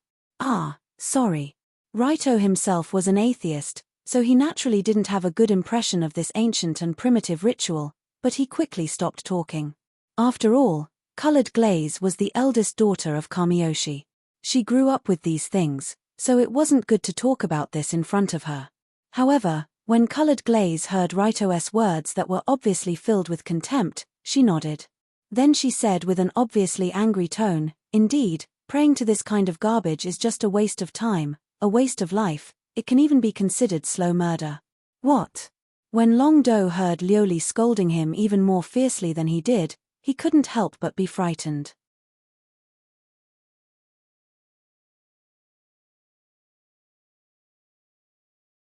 Chapter 24. What's going on? Why would Colored Glaze? She seems to have a huge problem with this heavenly chef. No, strictly speaking, the heavenly chef is the first generation of Miko, and also the foundation of the Kamiyoshi. From this perspective, Colored glaze seems to have a huge problem with the entire Kamiyoshi. The next generation of Zaiwang, who is going to inherit the ancestral land, is actually cursing at the god that he worships. If Rory's words were heard by an outsider, it would definitely cause a huge commotion that would engulf the entire Kanzaki family. Maybe it's because there's no one else around, or maybe it's because Colored Glaze finally met a friend that she can speak freely. So she openly expressed her disgust towards the heavenly chef, and even towards the shrine, Zaiwang, Kamiyoshi, Miko, and other Shinto creations. In fact, this disgust has been deeply hidden in Colored Glaze's heart for many years. Every time she prays to the heavenly chef statue, she can't help but want to smash it. What's the reason? It starts with the origin of the heavenly chef, the goddess of Miko. The origin of the goddess of Miko can be traced back to the ancient myth, the legend of the heavenly Aikito. Because the famous god Susanoo ran amok in Takamagahara, Amaterasu hid in the heavenly Aikito after getting angry, and the world was instantly plunged into darkness. The gods gathered outside the heavenly Aikito, but no one was able to get Amaterasu out of there. Thus, someone asked the heavenly enchantress to hold a bamboo leaf and dance on an upside-down bucket. Because she danced too hard, her clothes loosened, and the heavenly enchantress twisted her body half-naked, making the gods burst into laughter. Through this dance, Amaterasu was lured out, and the world returned to light. Because of this, Amaterasu's twisting was considered the origin of the Japanese dance, and it developed into the kagura used in rituals, and directly gave birth to the Miko profession. Sometimes to the left, sometimes to the right, sometimes to the top, sometimes to the bottom, and sometimes to the bottom. This is what the heavenly enchantress looks like when she dances. Looking at the dancing statue in front of her, Colored Glaze clenched her fists as she described the charm of the goddess when she was dancing. Obviously, the thing that was sometimes to the left, sometimes to the right, sometimes up, and sometimes down was definitely not something that should be exposed in public. And the thing that was partly hidden and partly visible under the skirt should not be used to entertain other people's private parts. If one thought about the fact that the heavenly bestowed daughter had to expose these body parts in front of countless people and constantly twist and turn to make others laugh, this scene was really not very elegant. After hearing the origin of this statue, Long Do couldn't help but open his mouth wide. Wait a minute. Was this really a god? How could there be a striptease god?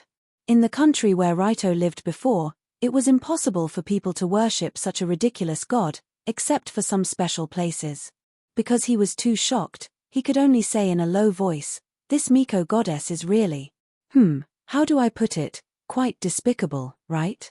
Although Raito didn't want to be so direct, Colored Glaze was too lazy to care, and she said these words in front of the Amaterasu statue. However, this plaything that stands on a wooden barrel and performs a striptease for others is the god that we, the Kamishiro family, respect the most. In fact, he's even considered to be our ancestor. Ever since she knew this, Colored Glaze always thought that the people in this world were crazy. How was this god worthy of respect? How was it worthy of worship? How was it worthy of learning? Also, the so-called 8 million gods outside the Rock of Heaven, watching the naked Amaterasu dance, didn't look like good people. A group of men couldn't pull out a cowardly Amaterasu hiding in a hole, but they let a woman dance with a ball in front of everyone. What great power. Whenever Colored Glaze thought that the Amaterasu she learned from a young age had such an origin, she couldn't help but want to vomit. The more she learned about the Shinto religion, the more she felt that the gods in it were all bad people. Even the Mikado family who relied on this religion to rule the people were a bunch of trash in Colored Glaze's eyes. As the eldest daughter of Kamiyoshi and a relative of the Mikado family, Colored Glaze had seen who knew how many high officials and nobles she had seen since she was young.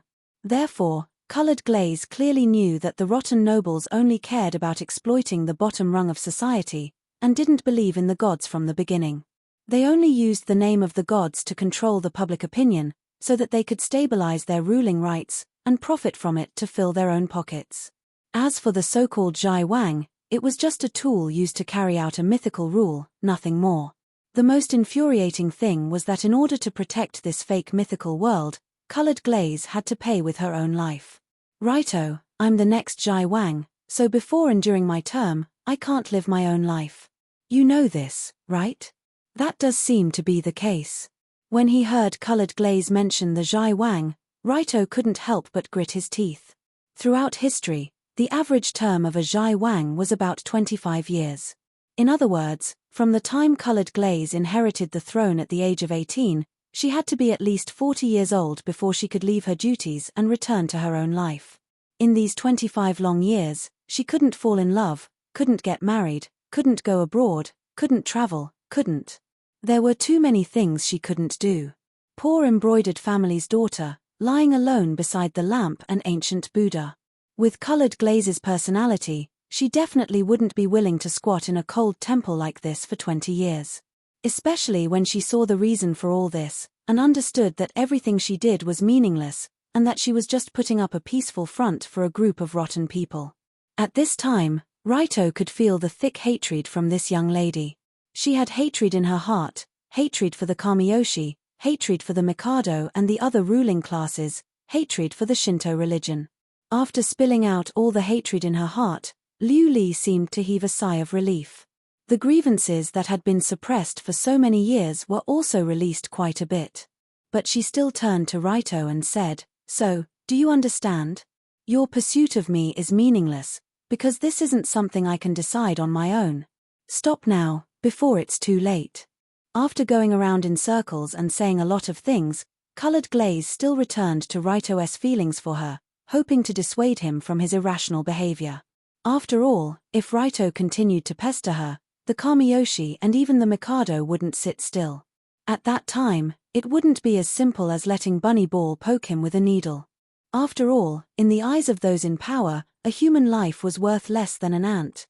You're tuning in to the Dreamy Chapters YouTube channel.